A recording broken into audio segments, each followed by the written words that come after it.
See, Chen is a regressor who returned from a future where the entire world was conquered by demons. He was the last survivor, fighting for years until he finally defeated the Demon King by self-destructing alongside him.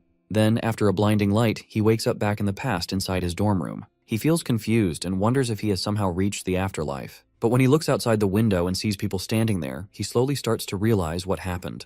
After a moment, it finally hits him that his wish came true. He has gone back in time to his university days from 10 years ago. Just then, a strange hologram appears and tells Chen that the power of gluttony has been fully integrated. As he stares out the window, he realizes he has 3 years left before the first demon lord, Wrath, descends. He clearly remembers that this demon lord was responsible for everything that followed. Wrath was the one who opened the gates of hell, allowing the other demon lords to enter the human world one after another. Our hero decides that he must find where Demon Lord Wrath will appear and eliminate him before the gates can even open. Snapping out of his thoughts, Chen focuses on the floating interface beside him, which clearly displays his stats. He wonders if this is some kind of game menu or system, since he never had anything like this in his past life. Back then, he only relied on his awakened power, something only 1 in 10,000 people possessed. The National Awakener University was built to recruit these potential awakeners. Unfortunately, when Chen was here the first time, he completely failed to awaken and grew used to being bullied, which explains why he just woke up in the infirmary. Suddenly, the system opens another panel showing a lightning-type assassin card, which he instantly recognizes as the class he had in his previous life. He gets startled and wonders if he awakened earlier this time. He quickly decides to test it out, but before he can switch classes, his roommate and friend Ma Long shows up. Long is an E-rank flower chanter. The poor guy has bandages on his cheek and came to check if Chen is okay. Luckily, Long cannot see the floating panels, making Chen realize that only he can see them. His friend examines him closely, noticing that all of Chen's injuries have already disappeared. He wonders how a non-awakener is recovering faster than someone like him who already awakened. Chen remembers Long from his previous life. His roommate managed to awaken during university, yet he ended up as one of the weakest awakeners and was brutally murdered on the 3rd day after Wrath descended. Chen smiles quietly as he looks at his old friend again. Long then reminds him that their rank test is tomorrow and they need to get ready. Long feels bad for Chen, thinking he still hasn't awakened, but reminds him that this test is extremely important if he wants to graduate. As they walk through the lively streets, Chen casually mentions that it has been a long time since he saw so many people around, which scares the hell out of his roommate. Chen thinks to himself that if he does nothing in this life, they will all face the same miserable future again. Because of that, he decides to train as hard as possible and raise his level quickly. However, there is a problem. At this point in time, the only way for an awakener to gain experience and level up is by defeating monsters inside demon lairs. These lairs are completely controlled by major guilds, meaning weak people or outsiders like him have almost no chance to level up. He opens his status window and studies his stats, wondering where he stands compared to other awakeners and the monsters themselves. The government classifies awakeners into ranks, starting from E and going all the way up to S class. Chen knows that most students in the university are stuck at E rank, with only a few barely reaching D rank. He glances at his friend and quietly chuckles in his head, feeling confident that he at least ranks higher than him. Just then, a ball suddenly flies in and smacks straight into the poor nerd, knocking his glasses off and shattering them. It turns out they ran into the bully Gong Chung and his lackeys again, the same guys who beat them up just the day before. Chung smirks and asks him why he didn't bring crates of drinks when he already knew they were playing here. Long quickly apologizes and is about to buy the drinks with his own money, but Chen steps in and stops him, saying that the one who should be apologizing is actually Cheng. Seeing the bully again pulls Chen right back into his painful memories. Back then, they tried to drown him in a sink. Instead of feeling guilty, they claimed they were just forcing him to awaken.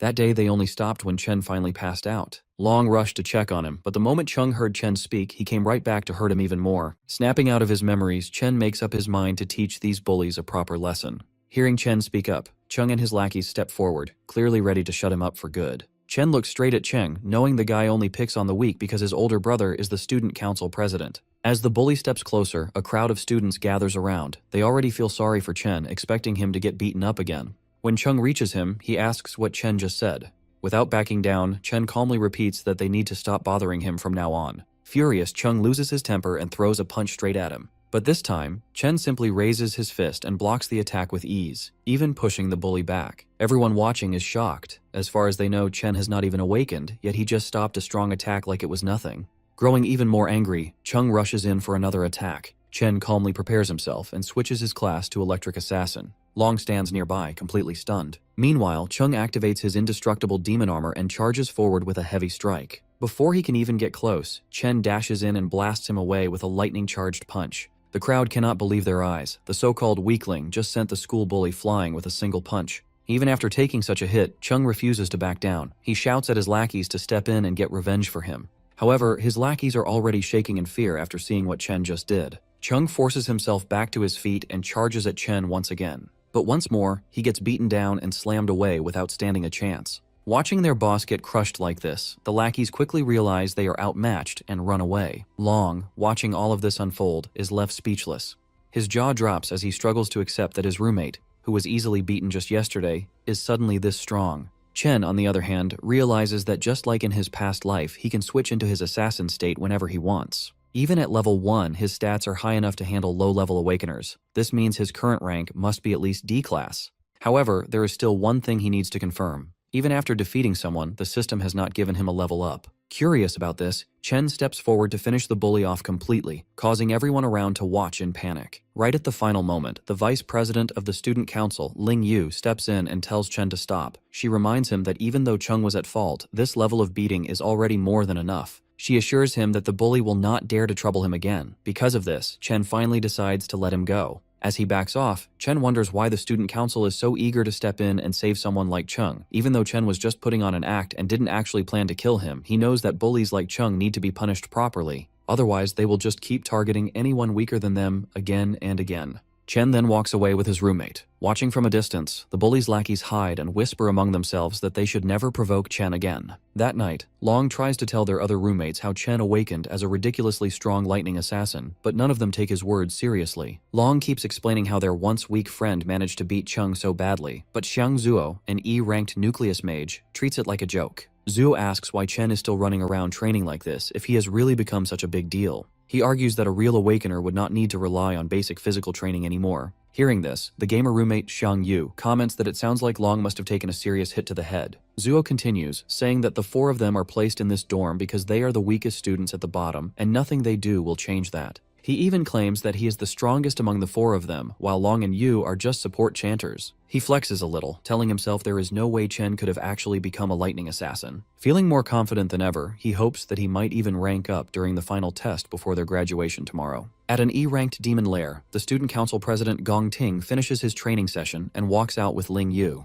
He notices his younger brother still standing there and asks what he is doing. Chung complains that as long as the guy who beat him is still around, he cannot even sleep peacefully. He keeps pushing his brother, begging him to get revenge for him. Ting calmly assures him that he will handle the mess he created. Sitting at the dining table, the vice president asks Ting how he plans to deal with this situation. Ting just asks her if the boy is really as strong as his brother claims. Ling Yu reminds Ting that there are fewer than 10 D-ranked students in the entire school, and Ting has already recruited all of them into his club. She adds that other students do not even have access to demon lairs like he does, meaning no average guy should be able to stand against him. Back outside, Chen keeps running like crazy while getting completely drenched in the rain. He sets a goal to run 20 full kilometers while carrying a bag loaded with 100 kilos, which is almost twice his own weight. He understands how important basic training is for raising an awakener's strength limit, since a stronger body is needed to handle high-level powers. As he runs, he remembers how his sister, his only family, was killed when the Demon King Wrath descended upon the human world. The Demon Lord slaughtered countless humans in an instant, and his sister died right in front of his eyes. He makes defeating this Demon King his main goal, since that moment was the start of all the destruction. Chen knows that the Demon Lord is already growing stronger, even with 3 years left before his arrival. Because of this, Chen needs to grow even faster if he wants any chance of winning. Right at that moment, his sister Siyun calls him. Hearing her voice again after so long leaves him completely silent for a moment. She explains that she could not call earlier because she was busy with a competition. She adds that their rent problem might be fixed if she manages to win a prize. While she keeps talking, Chen quietly listens and smiles. He feels a strong promise in his heart to protect her and give her the life she deserves this time around. After the call ends, he returns to his training and completes 3 more laps around the university. Once he is done, he heads straight for a shower, feeling that he is slowly getting used to this younger body and its strong potential for growth. He sits down and starts thinking about the demon lairs, which only rich people can access. He knows that he will need to defeat monsters somehow in order to grow stronger. While thinking about this problem, he eventually falls asleep and finds himself pulled into the gluttony system. He lands in a strange place and starts wondering if this is just some kind of weird dream. Back outside, Long looks for Chen and wonders where he has disappeared to. Inside the strange space, Chen sees a massive tower standing right in front of him. Before he can get a good look at it, a group of E-rank cloud warriors called Death Hounds appears to greet him. Chen worries that he somehow entered a demon lair and quickly switches his class. Since the monsters appeared out of nowhere, he decides to deal with them first and figure out the rest later. He easily takes down the weak hounds, since they are all bark and no bite, and collects their dropped items. He quickly reaches level 2 and smiles, thinking he might have gotten lucky by stumbling into a demon lair. A boss monster shows up next, but Chen defeats it just as easily. He cuts right through it, allowing him to level up again. The experience points he gets from the boss are much higher than what the normal monsters gave him earlier. The boss monster's body then gets marked as devourable, making Chen wonder what that means. He remembers the gluttony skill he saw earlier on his system panel and reaches out his hand to test it. The devouring finishes instantly, and the monster gets absorbed into a card. Chen is shocked to realize he can turn defeated monsters into new classes he can use. He quickly realizes this is the exact same ability the Demon Lord Lan Yu had. The thought of having a power just like a demon lord leaves him shaken. In this world, most people are born with only one class, while a rare few might have two. However, Chen can now hold as many classes as he wants. He wonders how he got this crazy power and what the dark tower in front of him really is. While he thinks about all this, he feels a strong presence, and a new demon appears holding 2 S-rank blades. The demon is clearly an S rank, meaning Chen has no real chance of winning. Knowing he is badly outmatched, Chen still summons a lightning sword to fight back and gamble for his life. Strangely, the demon standing in front of him somehow knows his name. The demon trades blows with Chen, but it is clear that the monster is only toying with him. It avoids hitting his vital points on purpose and just keeps knocking him down over and over. After pushing Chen to his limit, the demon finally speaks. It tells Chen he can survive if he stays and guards the tower with it. Chen refuses the offer, so the demon brutally slashes his arm. The demon threatens to finish him off. It explains that it only went easy on him because Chen is the only person who could reach this place. It asks him to think about it one more time, but Chen does not lose hope. He refuses again, ignoring the danger he is in. He shouts and charges forward, determined to fight back, and attacks the demon again. During the whole fight, Chen has been studying the demon's movements. He noticed a 0.4-second delay before every swing. He knows he can use that tiny window of time to watch the angle of the monster's wrist and dodge the attack perfectly. He also found a 0.2-second recovery pause where the demon is defenseless. He plans to use that short opening to aim right for its heart. Even though he manages to pull off this risky move, he knows a D rank like him cannot truly beat an S rank. His real goal is to paralyze the demon just long enough so he can escape. He does exactly that and runs toward the only light he can see, hoping it is a way out. But just as he reaches the light, it vanishes. The demon tells him it was just an illusion and that there is no exit in this place. The demon explains that this palace is not actually a demon lair at all. However, it praises Chen for finding the flaws in its attacks so quickly. The demon reveals itself as the Purgatory Rakshasa. It tells Chen that he really is the one who can bring hope. As Chen takes a closer look at the demon's body, he gets a shock. He realizes he has seen this exact same look before on the demon lord Lan Yu. Our hero remembers the final battle before he went back in time. His opponent in that fight was no ordinary demon. During their fight, the creature first turned into a dragon. Then it kept changing into other scary high-level monsters. It used boiling magma, poisonous vines, and lightning that was even stronger than his own. But out of all those forms, the one that really caught his attention looked exactly like the demon standing in front of him right now. He realizes something shocking. Every single transformation must have been part of Demon King Lan Yu's power. Since that power is now inside him, the demon he sees right now is just the power of gluttony absorbed into his own body. His smart guess really impresses the demon. It calmly tells him that he is truly worthy of inheriting the power of this entire dimension. Chen frowns, confused about what it means by the entire dimension. A golden void key appears in the demon's hand. It is the only way to enter and leave the giant tower behind him.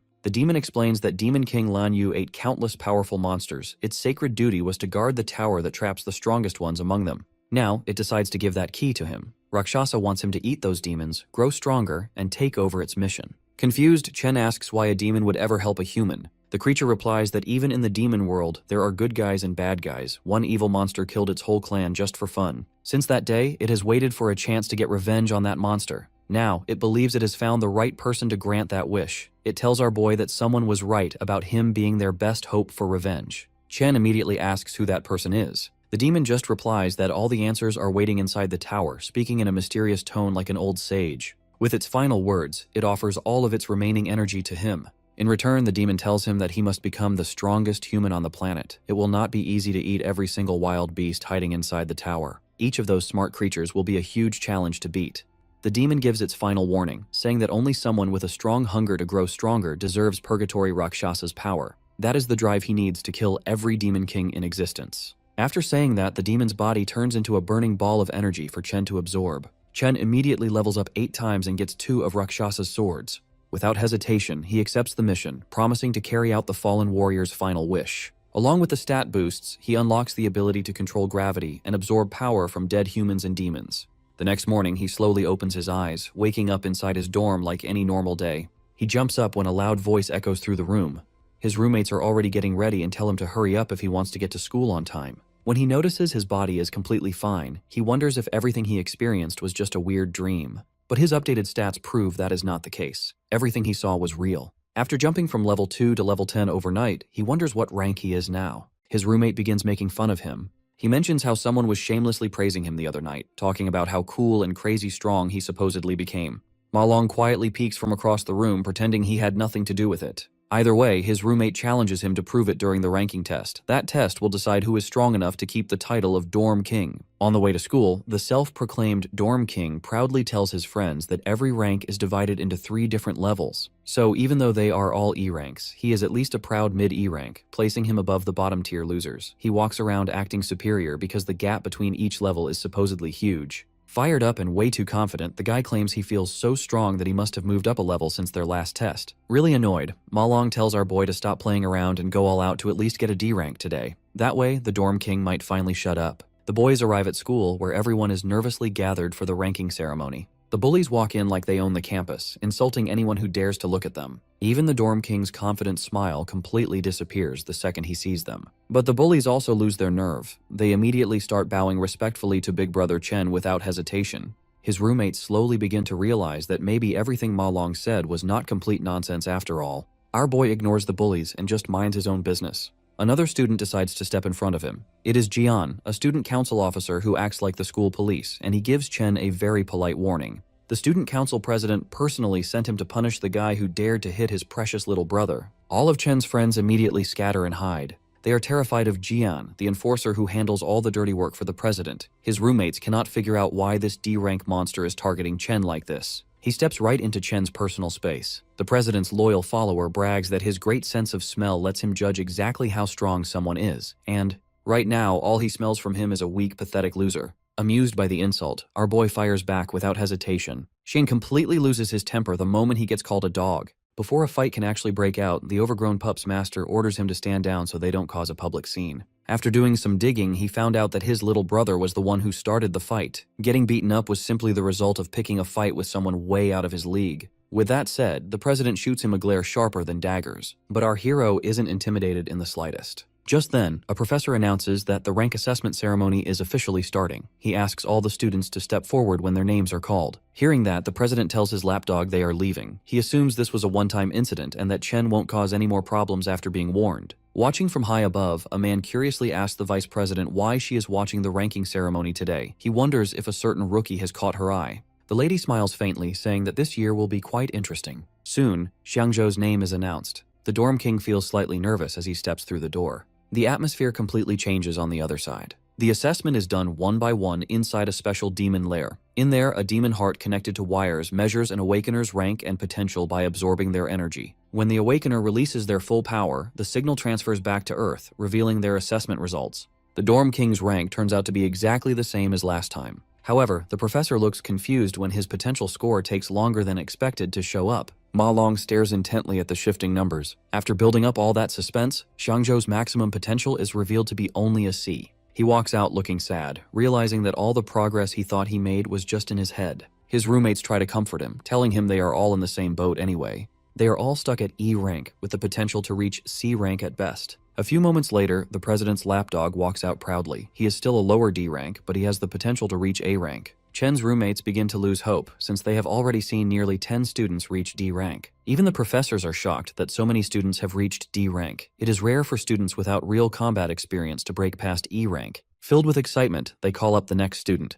It's the president, who carries everyone's expectations on his shoulders. All eyes turn to Gong Ting, the student who is already a guild master, as he walks onto the stage. Our boy stays calm and patiently waits for his results. Everyone in the academy knows that Gong Ting was only a lower D rank 2 years ago. Since the school's historical record for the highest grade is middle D rank, people wonder if the president will finally raise the bar. Inside the demon lair, the demon heart's eyes slowly open to his presence. The president isn't able to unleash everything he has. Still, he has a burning desire to go out with a bang at graduation, carving his name into the history books as number 1. When the professors see his potential grade glowing gold, they blink in disbelief. Their suspicions are confirmed as Gongting's high D rank completely blows them away. Not only that, but excitement erupts through the crowd at the sight of the first potential S rank in history. The president's lackeys praise their boss non-stop. Even Chen's roommates burn with jealousy as they watch a legend being born right before their eyes. The professors quietly agree among themselves that this news must be sent to the administration immediately. They need to treat their precious S-rank candidate with the utmost care, making sure he never leaves the country. On top of that, he is the youngest student in the academy to be involved with a guild. Their school's name is now guaranteed to dominate the headlines. Observing from above, Principal Yuan Long realizes that Vice President Ling Yu already knew about his potential. That is exactly why she came in person to watch the ceremony. However, she makes things even more interesting by revealing that he wasn't the only one she came to observe today. Besides the flashy president, there is another student she finds much more interesting. Right on cue, that exact student is the next one called onto the stage. Jean comes up with a bright idea and decides to taunt the mysterious urban legend, urging him not to end up as E-rank trash like his roommates. He says they will become a laughing stock if that happens, adding that it's a disgrace for them to even show up at such a prestigious event. Long backs up his friend and boldly claims that he will knock everyone's socks off. The crowd watches in pure anticipation. Chen finally enters the demon lair, and the demon heart instantly senses intense pressure as he approaches. Our hero recalls that the best way for an awakener to secure a good future is to join a high-ranking guild. He knows the only way to reach that goal is by performing well during the graduation combat assessment. There, candidates must choose their own members to form a 10-person squad. The squad that takes first place gets directly recruited into the nation's top-tier Imperial Guild, making the purpose of this test very clear to everyone. Jian begins recruiting and introduces another low-tier D rank to his boss. He proudly claims that their party is now complete. He explains that they already have all the D ranks along with the president's brother on their team, so there is no way they can lose first place. Jean knows that strong students will naturally group together to form the best party, leaving the weakest to do the same. This creates a brutal environment of survival of the fittest, where the weak are easily cast aside and eliminated. After some time passes, Long starts to feel anxious because the screen isn't changing. The crowd quickly assumes that Chen must be so weak that the system can't even register his presence. Jian then tells Ting that the remaining students are nothing but trash, so they should just leave instead of wasting their time.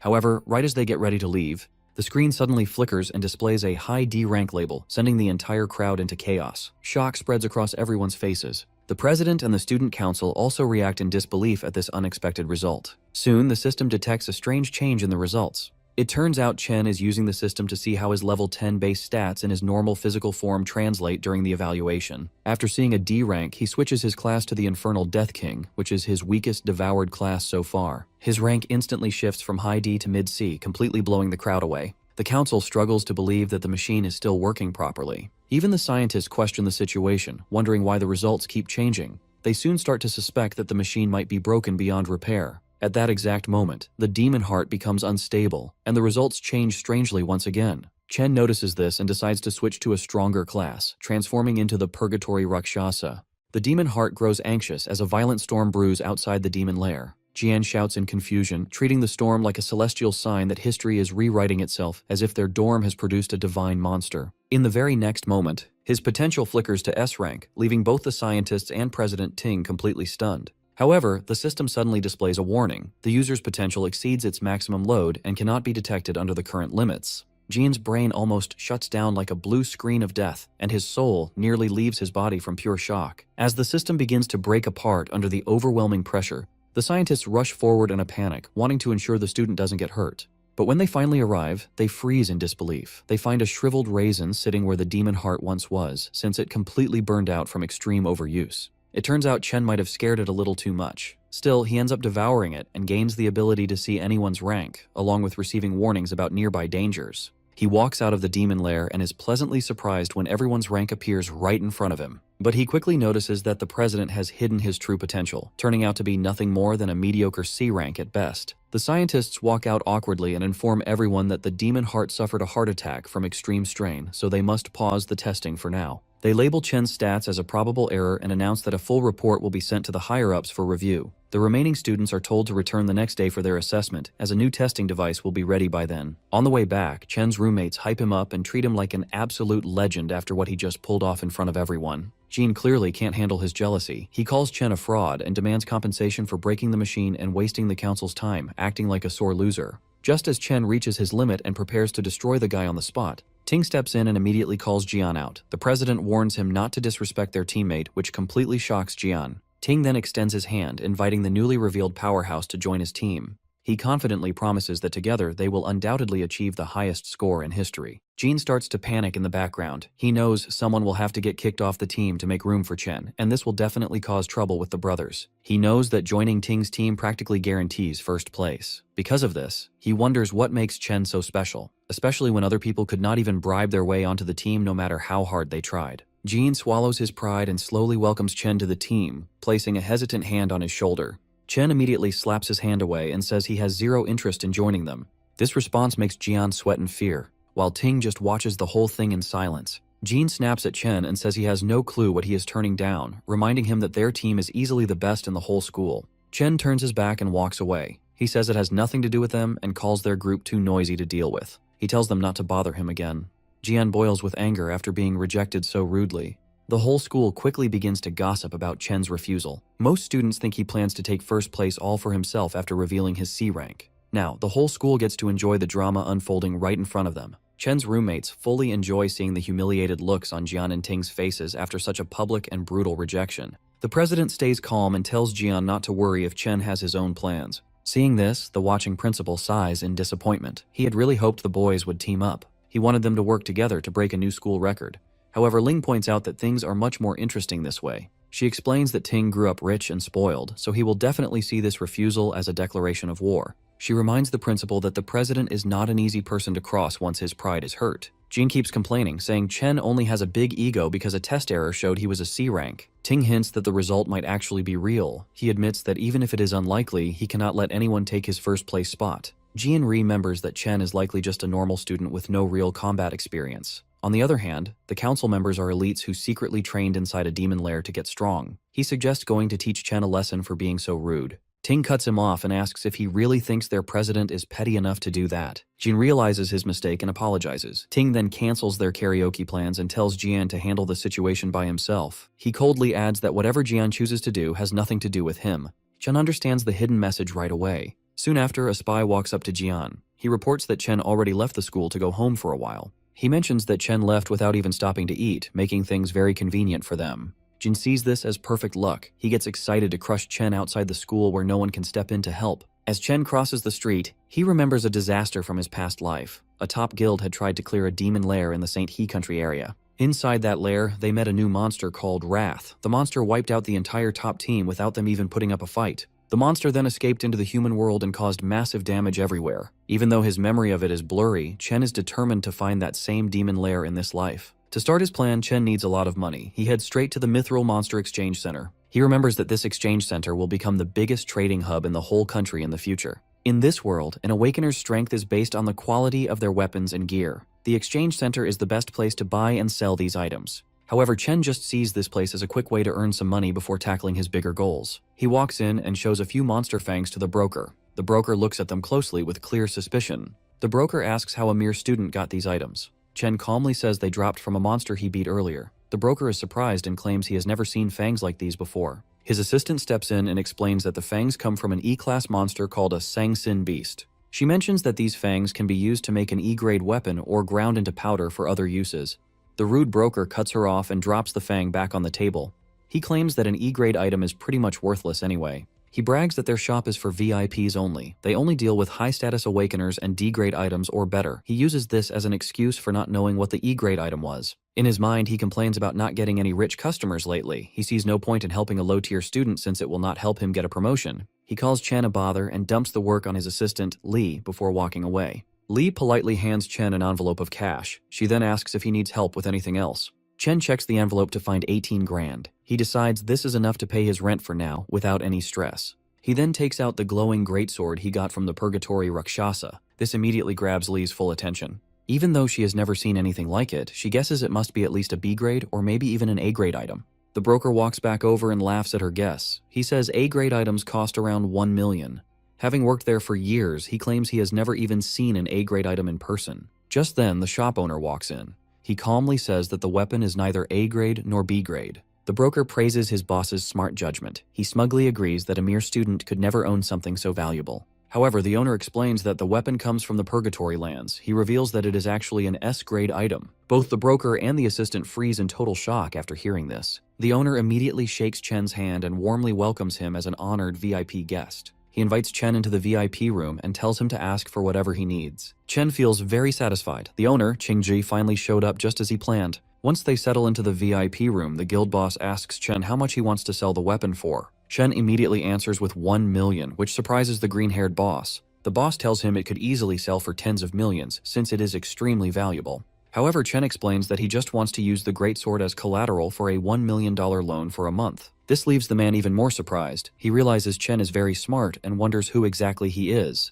Chen continues, saying he will pay back the main amount in 30 days and the interest the month after. Before answering, the guild boss tells the girl to step outside so they can discuss business privately. Once she leaves, the man mentions that he knows Chen goes to the National Awakener University, where the seniors are about to graduate. He adds that he knows the graduation test is in 30 days and the prize money is exactly 1 million.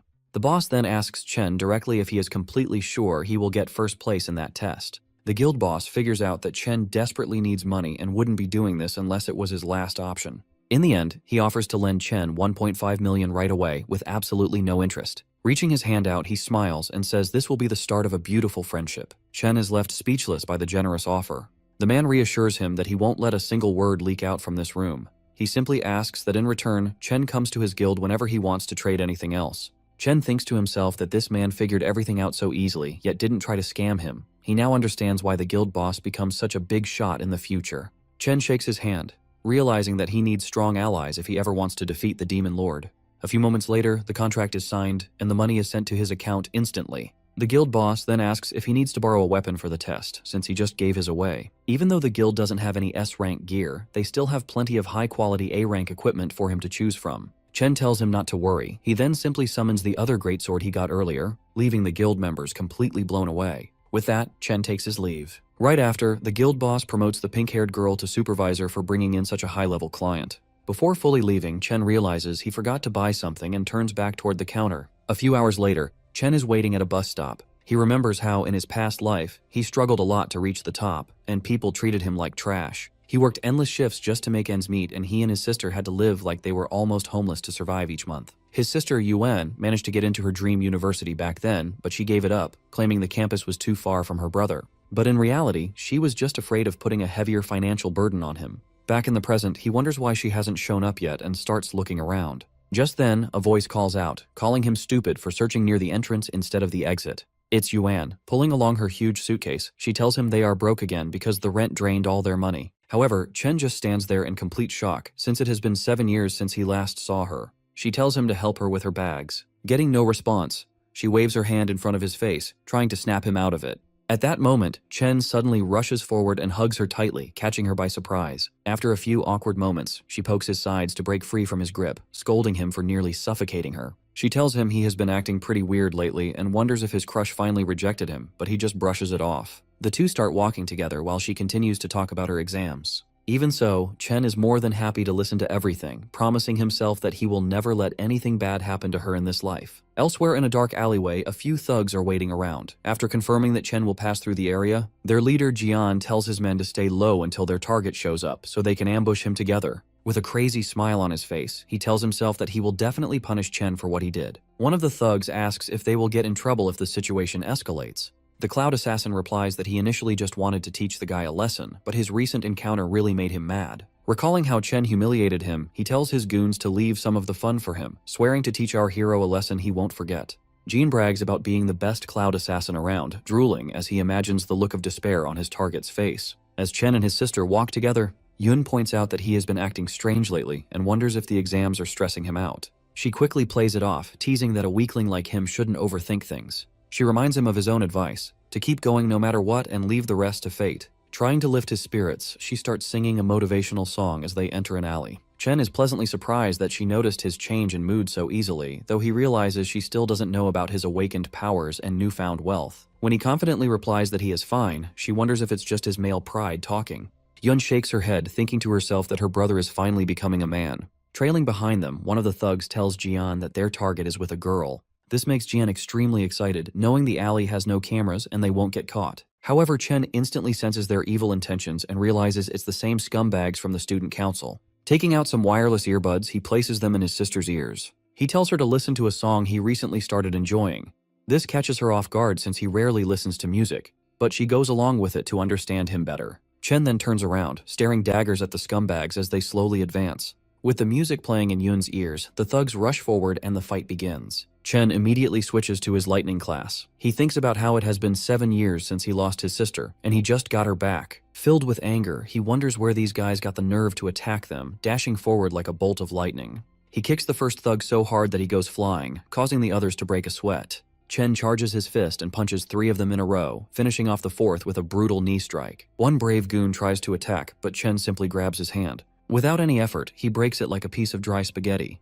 The guy screams in pain, only to receive a heavy punch straight to his nose. Seeing his men get thrown around, Jian freezes in shock, wondering how Chen became so strong. Chen doesn't stop there, continuing to throw punches left and right as he makes his way toward the Cloud Assassin. When Chen finally reaches him, Jian tries to convince himself that he is the strongest assassin alive, declaring that he cannot lose. Our hero quickly brings him back to reality with a devastating punch that sends him flying. He follows up by rushing forward, unleashing a combo of punches that knocks several of Jian's teeth loose. The Cloud Assassin rolls violently across the ground and crashes into a wall. He looks up only to see Chen staring right at him like a demon. Chen looks down at the defeated Jian and reminds the piece of trash that he already warned him to stay away. Staring straight into his soul, he asks if the brainless scum can't even understand basic human speech. Beaten beyond recognition, the once arrogant assassin can no longer feel his legs, with half the bones in his body completely shattered. Realizing he messed with the absolute wrong guy, he barely manages to mumble out a pathetic apology. Chen promptly shuts him up, grabbing his collar and pressing a cold dagger right against his face. Staring into Chen's eyes, the so-called top assassin sees it clearly. There is absolutely zero hesitation to kill. This is not the aura of a normal high school student. Jane cannot help but wonder what kind of hellish experiences could turn a man into a monster like Chen.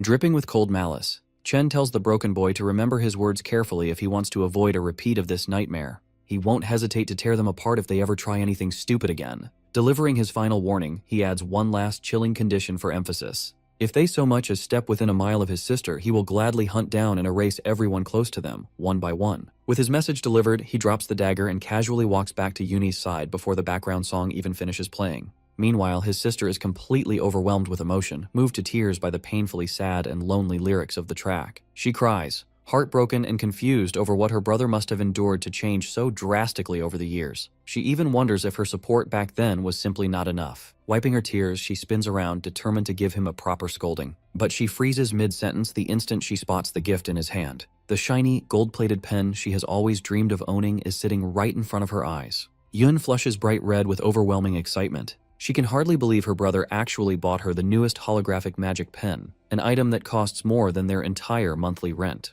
Her adorable reaction immediately warms Chen's heart. Her expression makes it obvious she doesn't want to return it, even if doing so would be the responsible choice while they are so far behind on rent. Clenching his fist behind his back, Chen silently swears to protect his sister's smile in this life and ensure she makes it into her dream school. Back at home, Yuni happily spends hours tracing glowing holographic drawings in the air. Watching her, her big brother quietly enjoys a bowl of her homemade ramen, genuinely glad that she loves the gift. Even so, the reality of their situation kicks in, and she worries about him spending so much money on her when next month's rent isn't even covered. In response, Chen flashes a proud smile and reveals that their rent for the entire year has already been paid in full. He casually brags that his little business venture with a friend has been highly profitable lately, but Yun is sharp and immediately shoots him a suspicious glare. She is clearly not buying this incredibly convenient business story. That being said, she chooses not to push the subject further. Honestly, she can't even remember the last time her big brother laughed so openly and freely. Gently patting him on the shoulder, she makes one simple request. Whatever secret hustle he's working on, he just needs to make sure he doesn't burn himself out.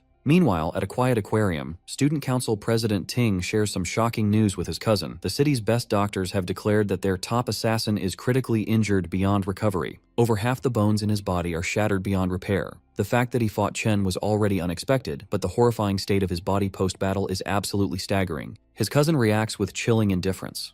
Her only disappointment is that the number of elite graduate students joining his team has now dropped. But the president is just as ruthless, brushing it off by stating he'll actually perform better without some burdensome NPC weighing him down. Just then, their uncle, who also serves as the academy's director of employment, speaks up. Director Gong Xuan calmly delivers his official report regarding our hero's recent moves. His detailed investigation into the chaos at the ranking ceremony has finally concluded, and the results are undeniable. Chen genuinely ranks higher than the student council president himself. This massive revelation catches the former top student completely off guard. The director then offers a stern word of advice, revealing that Ting's father personally requested a vice chairman of the alliance to evaluate his upcoming combat exam performance. Because of this, Ting must ensure he shines brighter than anyone else, but just in case he fails to secure the spotlight, the director proposes a backup plan. The green-haired girl, his uncle's favorite niece, will join his team to guarantee they secure first place overall. However, the arrogant council president flatly rejects the offer without a second thought. He haughtily claims that he didn't even use a fraction of his true strength during the initial assessment.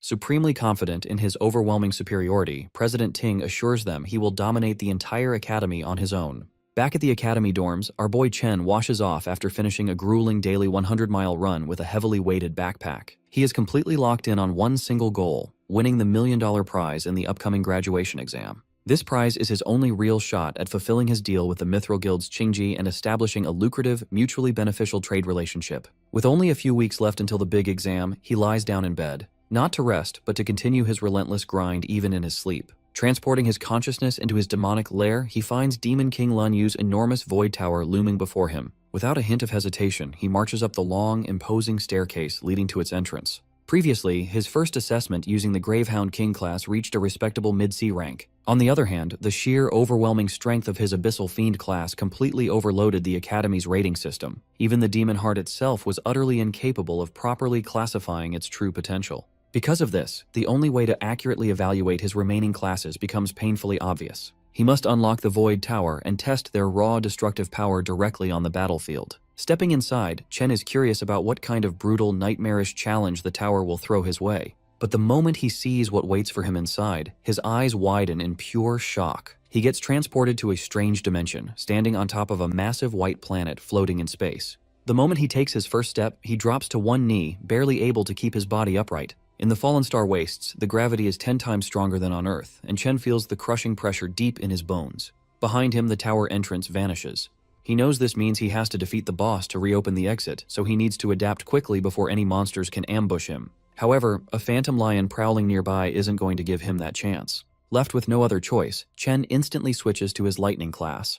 The lion lunges at him, but he narrowly dodges and stabs it right in the shoulder. The beast roars in anger, but the strike doesn't do much damage since it missed its vital spots. He quickly realizes that his attacks are just as slow and sloppy as his current ability to move. The phantom lion easily pins him to the ground and goes in to take a bite out of him. This shows just how well these monsters have adapted to the extreme gravity. He lets the lion bite his arm for a moment before quickly switching to his Abyssal Fiend class. The change instantly gives him a different kind of stat boost. Trading away some speed, he gains a massive amount of strength and stamina, which is exactly what he needs for close combat. His class change slams the aggressive beast down, immediately flipping the fight in his favor. Rakshasa's gravity manipulation proves to be extremely useful. On a planet with 10 times normal gravity, a 3-time multiplier hits with brutal force. The lion roars furiously, but Chen shows no mercy, crushing it right into the ground. Afterward, he sprawls out on the floor to catch his breath. Gluttony surprises him with a well-deserved level-up notification. He then learns that every class has a star rating. The number of stars shows how much his stats boost when he switches to that class. Right now, Purgatory Rakshasa has the most stars out of all his options. But even with that advantage, he still had to fight for his life against a B-rank Phantom Lion. It is clear he still has a long way to go before reaching his full SSS rank potential. To make matters worse, he's annoyed to see that Gluttony won't even give him the option to absorb the creature. This monster clearly wasn't the floor boss either, since the exit didn't appear after he killed it. Suddenly, a massive door opens behind him. Dozens of glowing eyes peer out from the dark. Reality hits him hard. All the effort it took to beat just one Phantom Lion is nothing compared to what is coming next. Countless B-rank monsters pour out of the door, clawing and attacking him from every direction. Only now does he finally understand what Rakshasa warned him about. The demon told him that the tower was filled with ruthless beasts, and that his path would be full of endless pain and suffering. But he was also told to endure it all, so he could adapt and grow stronger. Chen suddenly jolts awake from his sleep, feeling like he just survived the worst nightmare of his life. Everyone else in the room is still fast asleep, completely unaware that he just felt the agony of being torn apart by monsters. He finally realizes that the Purgatory's Void Tower isn't a shortcut to instantly leveling up. He is only at the very start of a long and painful journey. A few weeks pass, and it's finally time for the Academy's graduation exam. Many VIPs are there to watch the promising new batch of students. New rules are announced for forming teams, requiring at least one high E-rank student in every party. When it is time to form teams, it's announced that all students can now see each other's ranks. This helps everyone quickly decide who to recruit for their group. The students are listed in order of their rank, from highest to lowest. But Ma Long quickly notices something weird. Chen is also confused when he sees his name sitting all the way at the very bottom of the list. All eyes turn to him, as everyone wonders how a high-grade awakener could possibly be in the lowest spot. The jealous students immediately start talking trash, convinced that his original high rank was just a mistake in the test. Still, even they can't deny that his strength is real, and having him on their team would easily boost their scores. Council President Ting stays quiet while people whisper about the fool who must be regretting his choice to reject the president's offer. It turns out the man behind this trick is his own uncle, Gong Xuan. He figured no one would invite Chen to their party after seeing him ranked at the bottom. His plan was simple.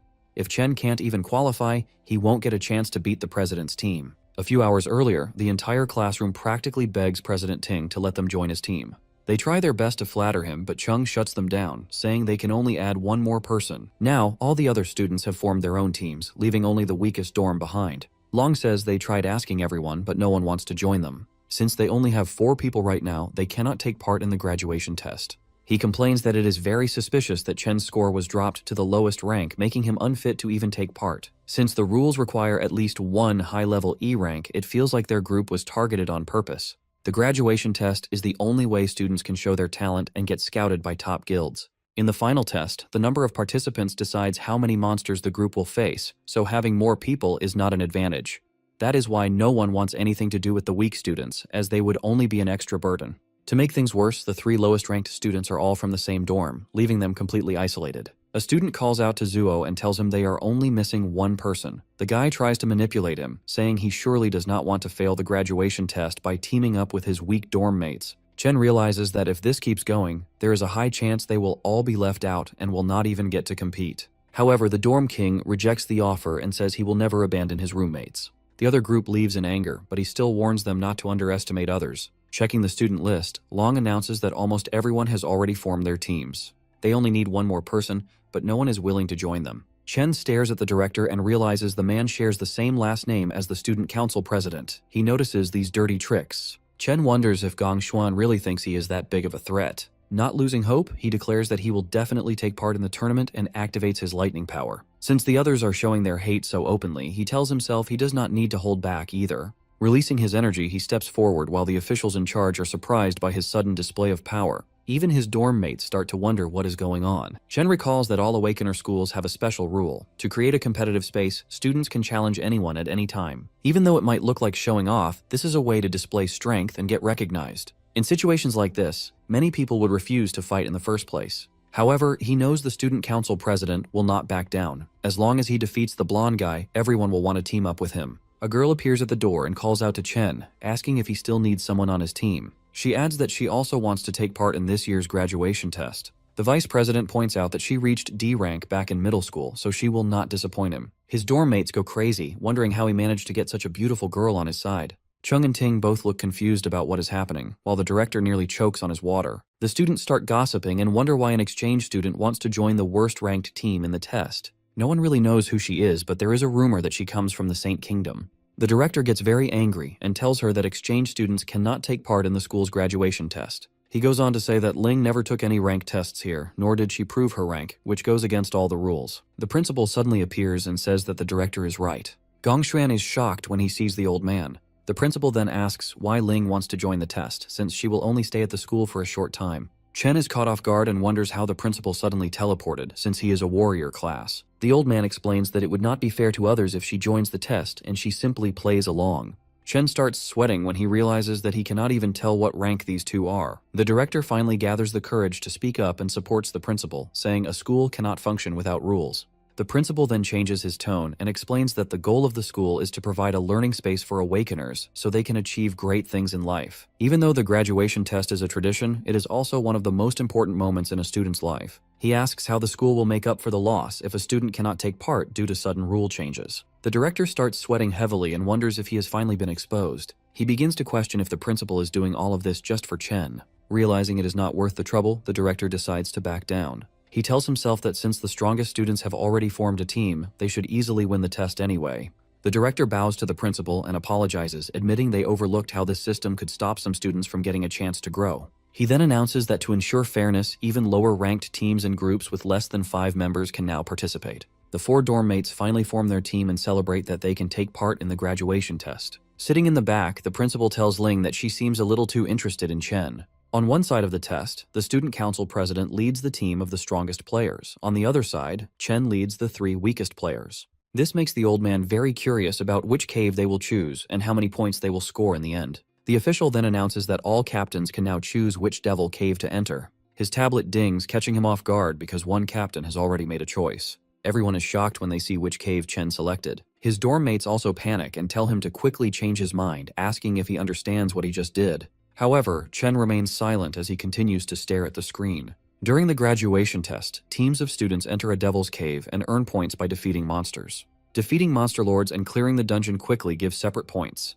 The dungeon's difficulty level then determines how much the total score is multiplied. An F-rank dungeon gives up to 75 points, while an E-rank dungeon offers a maximum of 100 points. The team with the highest score gets scouted by the Imperial Guild, and the top player receives a reward of 1 million yuan. Inside the selection room, the students discuss that the highest score in history was 90 points, achieved by the current leader of the Imperial Guild. Even clearing an E-rank dungeon requires a team to have at least 3 solid D-rank fighters. This year, Ting's team might actually surpass that record. The display suddenly dings, informing everyone that someone has already selected a Devil's Cave. A student is shocked to see that Chen has chosen a D-rank dungeon. No one has ever cleared a D-rank dungeon before, and everyone wonders if he made a mistake. Long asks Chen if he hit his head, while the dorm king completely loses his mind at the screen. The nerd tries to talk some sense into Chen, but he reveals that he thought long and hard about this choice. The system dings again when the student council president also selects the D-rank cave. Ting's teammates immediately accept their leader's choice, officially qualifying them for the test.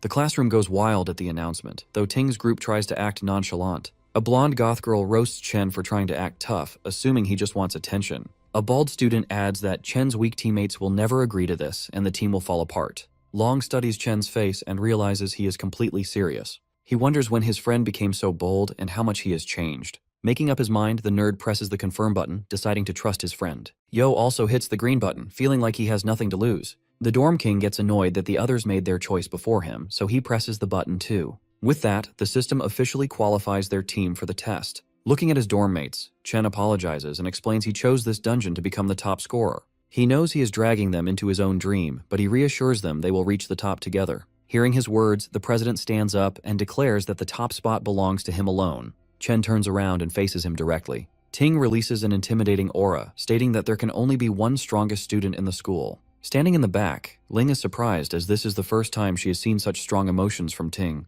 The rivalry between the two is now out in the open. The principal feels proud that the students are so fearless, but Ling is uneasy about Chen choosing a D-rank cave, which even a C-rank fighter cannot clear alone. Even though a student can earn 150 points from a D-rank cave, the difficulty is just too high. On top of that, his teammates are not well suited for it either. The principal adds that with only a month left, it will be impossible for them to improve enough in time. Even so, he still hopes for the best. 2 weeks later at the training grounds, everyone lies exhausted on the floor. Long asks why they are doing physical training while the other students are using simulation training. Chen made them go through all kinds of exhausting exercises, leaving them extremely frustrated. Chen explains that simulation training is actually no help at all. When someone enters a devil's cave for the first time, their mind goes blank and their instincts are the only thing that saves them. The physical training is meant to improve their strength so they can move faster and react better. The best training would be to enter a real dungeon and gain experience, but ordinary students can only dream of that. Only the elites get those opportunities. Furthermore, the elites do everything they can to make sure normal people never catch up, allowing them to stay on top. They have access to resources that regular people spend their entire lives trying to get. The dorm king asks what ordinary people are supposed to do in that situation. Chen reveals his plan, saying that if they manage to join the Imperial Guild, they can change the entire system. The graduation test is their only real chance to surpass the elites. Driven by this dream, Chen swears to do everything he can to keep his promise and guarantees that they will win. With just half a month left before the graduation exam, our boy trains inside the Void Tower every single night. Defeating the Phantom Lions is no easy task, but he refuses to quit no matter how hard they beat him up. 5 days before the exam, his roommates are training with everything they have. Our boy, however, is on a completely different level. His intense routine makes even the toughest training look like a basic warm-up. With just 2 days left, his rival is clearly not slacking off either. But Chen is improving even faster. Now he can confidently fight a whole pack of lions under heavy gravity. With blood running down his face, he has never looked more ready to win. On the day of the exam, a small drone floats near the students to guide them. The boys walk in wearing matching outfits, looking really sharp. Once all the students put on their wristbands, the exam officially begins. Outside the exam area, the academy principal warmly greets Gong Lin. This sharp-looking man is President Ting's father, the co-founder of the Imperial Guild. The students cannot stop staring at the Imperial Guild co-founder, looking at him like he is a rare animal at the zoo. Their curiosity grows even more when they see the principal and the guild co-founder welcome a fancy white limo. A red-haired man named Carl Cavendish calmly steps out of the car. The students freak out because everyone recognizes him as the vice chairman of the World Guild Alliance. Someone as important as him would normally never visit a place like this. Inside a VIP room, the director tells the special guests that 23 teams are challenging F-rank demon lairs. A few groups chose E-rank lairs, and only 2 brave teams picked D-rank lairs. The Alliance Secretary Sigrid looks very surprised that the students would make such a risky choice. Usually, even a D-rank team needs to prepare carefully before entering a D-rank lair. She asks if the Academy really thought about the students' safety. Hearing her concern, the director calmly explains that the students fully understand what they signed up for. He made it very clear that Awakeners with no real combat experience usually struggle against even F-rank monsters. But the real danger is the lair's boss, which is much stronger than the normal monsters. Many teams end up failing because they cannot defeat the boss. However, things are completely different inside E-rank lairs. Even the basic monsters there are as strong as an F-rank boss. This hard truth is something students usually learn the hard way. The Alliance Secretary then asks if there is any protection for the students if things get too dangerous. The director promises her that the Academy cares deeply about its top students. To keep everyone safe, a warrior from the Imperial Guild stands outside every lair, ready to jump in if anything goes wrong. On top of that, the wristbands each student wears can instantly teleport them to safety if they choose to give up or if their life is in real danger. Hearing this, the lady still doubts that the Academy has students skilled enough to beat a D-rank lair. She quietly wonders how long those teams can actually survive inside.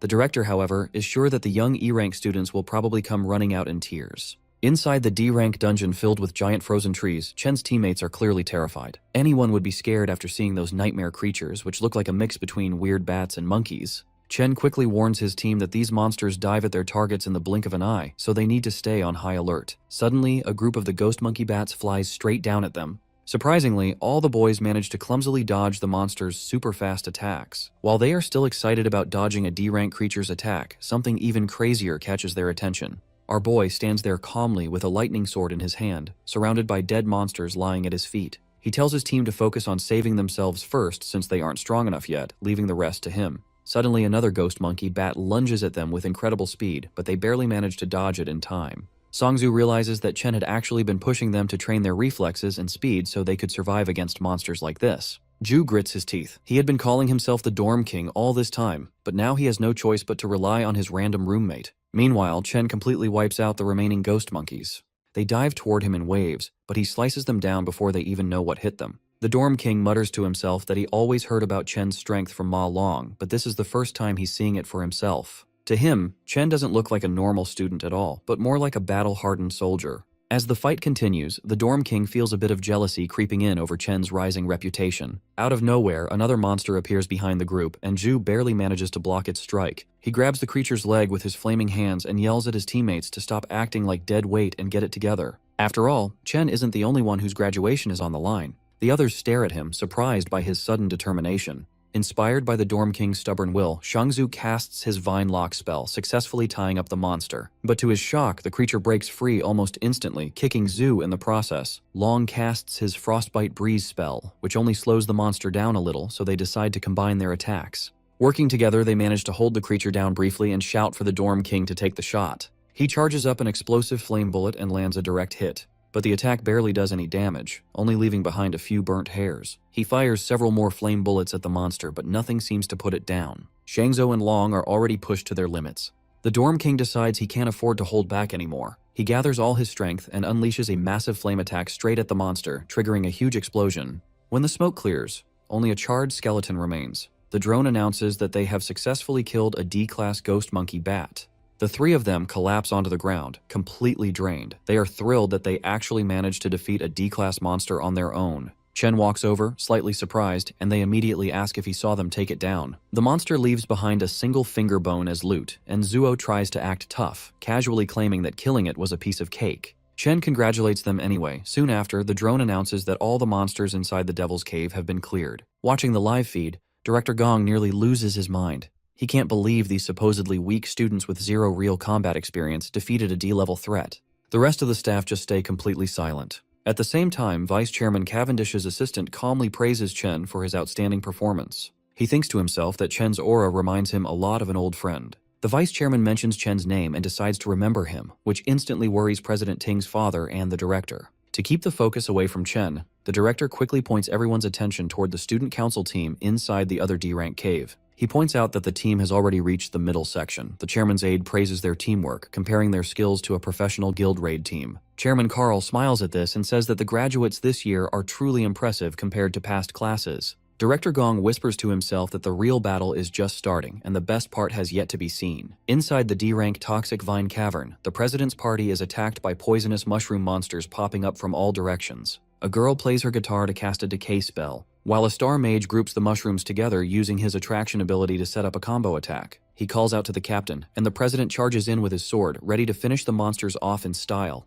With a single fast strike, the president unleashes his blazing sky sword skill, blowing the mushroom monsters apart perfectly. His teammates notice that the monsters in this school test are exactly the same as the ones they fought during training. Because they know what to expect, the team handles the fight easily without feeling any pressure. They already guessed that the school officials set up the test ahead of time for them. Having the right support makes life much easier for them. Thinking this, they start celebrating early. They are totally confident that they will win first place this year without a real challenge. Down on the final level of the Cloud Forest, the boys are shocked they actually survived long enough to reach the boss monster. In the middle of a frozen wasteland, they spot a giant ghost ape calmly eating its meal. The Dorm King starts sweating right away, just thinking about how strong the monster is. One hit from that beast would probably kill him instantly. Right then, the creature slowly locks its eyes on the weakest person in the group. Ma Long screams in fear, and that single loud noise is enough to make the beast attack. The giant ape jumps right at them in a scary leap. The boys run away as fast as they can to save their lives. Chen just charges forward without any hesitation. He jumps straight into the beast's giant face with a hard kick, then lands a series of fast punches that bounce its heavy body in the air.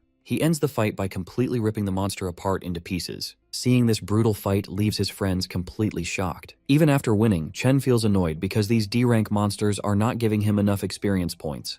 The item drops are disappointing too. He then hears his teammates shout in excitement that they found giant mana stones. It turns out the giant ape was hiding the shiny stones inside a hollow tree trunk. His friends are amazed by the surprise treasure and quickly reach out to grab the crystals. Chen shouts a warning for them to stop, but he is a second too late, and a bright flash of light explodes from the trunk. In just a few seconds, the whole area is covered in solid ice. Shangzhu, the Dorm King, and the camera drones are completely frozen by the cold blast. Up in the VIP room, the live video feed suddenly cuts out. The shady director smiles, looking like he was waiting for this to happen. He knew high-rank monsters would set traps, and he figured it was only a matter of time before Chen and his rookie team walked right into one. Vice Chairman Cavendish frowns, clearly worried about the students. The director pretends to feel bad about Chen failing and says they have no choice but to pull the team out right away. The principal disagrees. He points out that the students are not in any real danger yet, because their wristbands will automatically turn on if their health drops too low and none of them have asked to give up. He believes only the students should have the right to decide when to quit. Down in the dungeon, Ma Long shakes in the freezing cold. Out of everyone in the group, he is the only one who did not get frozen. This is because his character class has a naturally high defense against ice magic. Long hears a scary laugh and spots a skeleton ice monster staring right at him without any mercy. He recognizes it as the Lord of the Lair, remembering it from the Monster Compendium. He recalls that it is a cloud mage capable of easily controlling both offensive and defensive abilities by manipulating ice and snow.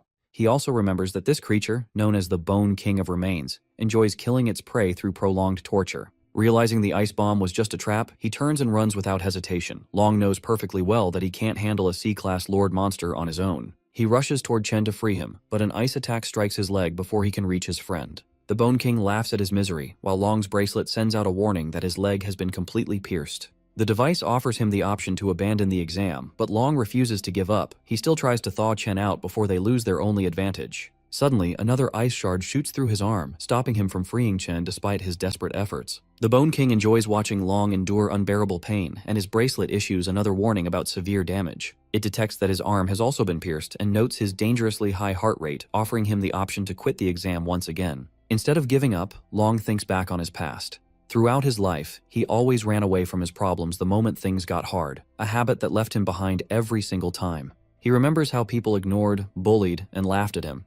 He and his friends have worked way too hard to reach this point to just quit now. Seeing this as his final chance to change his fate, he gathers the last of his strength, stands up, and finally manages to release Chen. He stands tall just as the Bone King unleashes a relentless barrage of icicles straight toward him. Right as the attack is about to land, Long lets out a loud roar, and Chen finally opens his eyes. The ice block shatters into pieces, and Chen rushes forward, carrying Long away from danger in one swift move. This sudden escape catches the Bone King off guard. Long quickly realizes that Chen managed to break free from the icy prison entirely on his own. Chen thanks Long for trying to help him earlier and immediately asks about his injuries with clear concern. Long replies that the bleeding has stopped for now, so he will survive. He informs Chen that the monster is a cloud type, C-rank lord known as the Bone King, warning him that it is extremely dangerous in combat. He adds that they must avoid getting frozen again at all costs if they want to survive. They turn back and see the Bone King charging up a massive cluster of ice shards. Long is stunned, realizing the monster is about to drop a giant ice nuke on them. In the next instant, the bomb crashes down, covering everything in blinding white. The monster begins to laugh, but suddenly stops when it notices that both boys are still alive after the devastating attack. Chen switches his class to the Doomflame King and activates his Cloud Warrior Frost Body, granting him complete immunity to cold damage. This transformation also boosts all his resistance stats in cold environments, turning the battlefield to his advantage. The Bone King lets out a horrified shriek. Even Long is confused as he watches his friend, who was supposed to be a Volt Assassin, turn into a Cloud-type warrior instead. He wonders if Chen might be one of those rare prodigies who can awaken two different classes at once. Chen simply apologizes for misjudging the situation earlier, admitting that he dragged his friends into a dangerous fight because of his mistake. He then switches classes again, this time into an Abyssal Fiend. Pulling out his Purgatory Warrior sword, he faces the Bone King, fully intending to end the fight right there. His best friend's jaw drops wide open at the sight. Normally, Awakeners are born with just one class they can specialize in, but there is an incredibly rare chance for someone to possess two classes at the same time. These dual-class users are so rare you could count them on one hand. This makes them treasures that every major guild desperately wants to recruit. However, that alone isn't what shocks his friend. Looking closely, he realizes that Chen isn't using just one or two, but three completely different classes. On top of that, each of these classes is in a league of its own. In his Abyssal Fiend form, Chen's stats shoot up at an insane rate. His overwhelming physical strength launches him off the ground like a rocket. He charges forward with explosive momentum toward the boss. The monster's smug grin instantly vanishes when it feels Chen's deadly aura. In a single clean motion, he slices through the bony monster like a knife through butter. This instantly levels him up to 17 and earns him a rare loot drop. Staring at the shattered skeleton on the ground, his friend is still in absolute shock that Chen just one-shot a C-rank boss. Chen casually reminds him that the rest of their team is still frozen solid in ice. Ma Long suddenly panics, realizing he completely forgot about his other teammates during the entire boss fight. He sprints off to thaw them out before they freeze to death. Once he leaves, Chen notices he has the option to devour the defeated Frostlich King. With no one around to watch, he quickly absorbs the fallen boss and unlocks the Cloud Mage class. Because the boss's ice attack blinded all the cameras and drones in the area, no one outside will find out about his hidden ability either. Then out of nowhere, he gets another surprise notification. His Lightning Assassin class has leveled up as well, allowing him to add a star to boost one of his stats. Meanwhile, over at the D-rank zone, Gloomvine Grotto, the council president's team is getting absolutely overwhelmed. No matter how fiercely they attack, the D-rank boss proves far too tough for these amateur awakeners. The mage trying to hold the monster down with chains is already on the verge of collapsing. On top of that, the lightning archer's arrows feel more like a light massage than actual damage to the boss. The beast easily tosses them around like cheap action figures. The humiliation makes them question if all their combat training and simulations were completely pointless. They have never faced anything even close to this level of power. The mage quickly realizes that the president is their only real hope of winning. Standing far in the back line, the president strikes a dramatic pose. He charges up his ultimate skill while receiving power buffs from the support mages. Once he finally gathers enough energy, he launches himself at the boss with his flaming sword. The blade pierces straight through the monster's core. It then erupts into a storm of flames, melting the creature from the inside out. His teammates erupt in cheers, celebrating the rise of a legend whose name is sure to go down in the history books. The drone nearby announces that their team has cleared a grade D zone in just over 30 minutes. Completely fired up, his party is fully convinced they secured first place. They believe no other team could possibly beat that time. They eagerly exit the lair, expecting to see their names proudly shining at the top of the rankings. They soon walk through hallways filled with students who gave up and teleported out early. Most of them look completely traumatized, still haunted by the demons they faced for the first time. The president's lackey spots Chen and his squad sitting off to the side. One glance at the exhausted group makes it clear. They must have failed the moment they went inside. The lackey smugly walks over, mocking Chen for failing halfway through after acting so bold earlier. The loyal follower keeps talking, but his boss silences him because the Alliance vice chairman is approaching. The elegant man claps slowly and congratulates the students on their great performance. As he gets closer, the president keeps a calm face, while his followers nearly shake with excitement at standing in front of one of the world's most powerful men. President Ting confidently reaches out for a handshake. However, Mr. Cavendish completely ignores it, walking straight past him without even looking. Embarrassed in public, the president feels his pride shatter. To make matters worse, the vice chairman loudly calls his rival a true legend. He grips Chen's shoulder and announces to everyone that Chen cleared a D-rank dungeon in just 20 minutes. Not even professional teams from his own guild have ever broken a record like that. Both the council president and his lackeys are left completely speechless. They cannot figure out how 4 nobodies beat their 10-man squad's time and actually cleared a D-rank lair. Chen does not even blink. Getting praise from the most powerful man in the country means nothing to him. Still, he wonders why such an important figure personally came to this academy. Carl Cavendish calmly states that he will remember Chen's name very well. Then he turns to Gong Lin, the man who invited him here. The vice chairman casually mentions that his son is talented too, offering a weak compliment at best. That leaves a bitter taste in the mouths of both the father and son. With that said, the vice chairman announces that it is time for him to leave. The academy director quickly steps in to smooth things over. He announces the final results, saying that both top teams have tied in score. Because of this, they will all get an official invitation to join the Imperial Guild. That news sounds like music to Chen's roommates because they are basically set for life thanks to him carrying the team.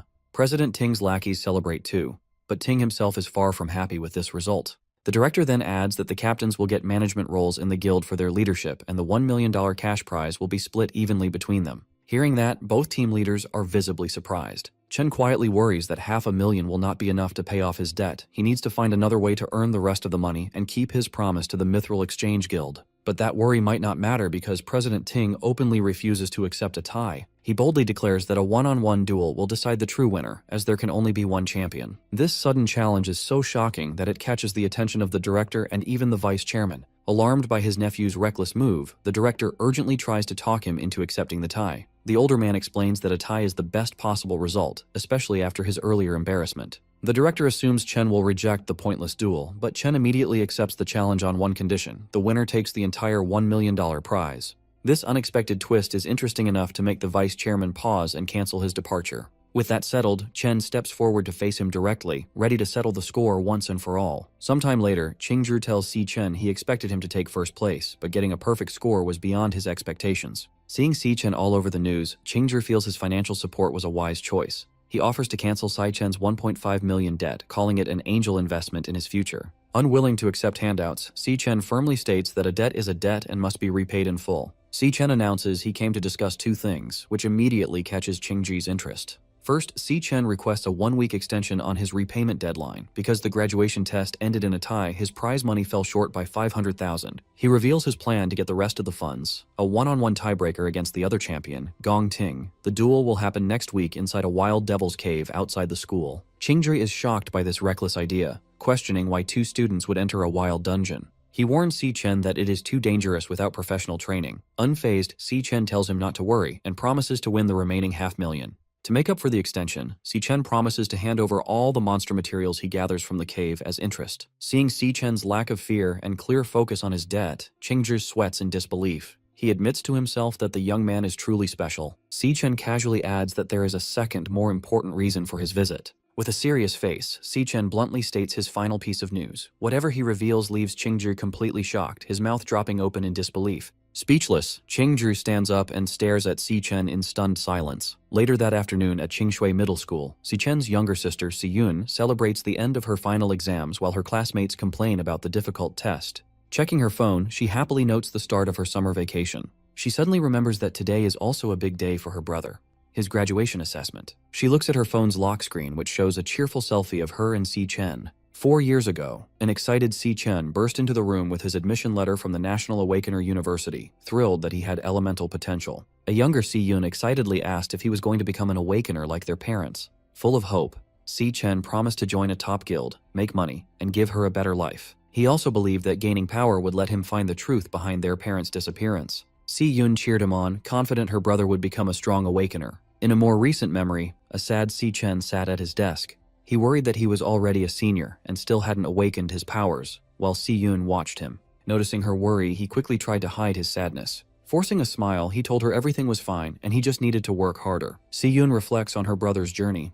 Despite working harder than anyone, he was the only student who failed to awaken. She realizes how lonely he must have felt watching his peers succeed, all while hiding his pain to protect her. Her classmate, Ju-tong, runs up and greets her. Ju-tong asks if Si-yoon has heard the latest news. She reveals that the National Awakener University produced 2 genius graduates this year. Ju-tong explains that both graduates led their teams to perfect scores and were praised by the vice chairman of the Guild Alliance, making their county famous. Ju-tong remembers that Si-yoon's brother goes to that university and asks about him. Si-yoon hesitates, feeling sad about the question. Before she can answer, a pink-haired student interrupts them with a flirty greeting. The boy, school idol Jin Duoxin, smugly tells Si-yoon he booked a private room and asks if she is free to join him tonight. Ju-tong is shocked, asking since when Si-yoon knew the school idol. Si-yoon just looks very annoyed. Without saying a word to him, Si-yoon turns and runs down the hallway as fast as she can. A confused Ju-tong wonders why her friend is running away, while Jin Duoxin watches her leave. Sprinting home, Si-yoon imagines her brother crying in failure while his peers celebrate. Desperate to comfort him, she decides to prepare a big feast to cheer him up. Later that night at their apartment, Si-yoon prepares a huge, delicious spread of food with a hot pot and many side dishes. Si-chen is amazed by the feast, asking his sister how she made so much food so quickly. As Si-chen happily eats, Si-yoon watches him quietly, full of concern. On the TV, the news broadcasts a report on the graduation test at the National Awakener University. Si-chen continues to enjoy his meal while the news details the visit of Vice Chairman Carl. Seeing him act so cheerful, Si-yoon assumes he is just faking it to hide his failure. The news reports a rare dual champion event where 2 students got perfect scores. The broadcast reveals that Vice Chairman Carl praised one of the team leaders who earned the perfect score, announcing the name Si-chen. Hearing the name, Si-yoon looks at the TV in shock. She cannot believe the news that her brother, whom she thought failed, is actually the genius with a perfect score. In a dark room, a bloody whip lies on the floor, and a voice coldly states that the stage has been set. The speaker is Gong Lin, standing over his beaten son, Gong Ting.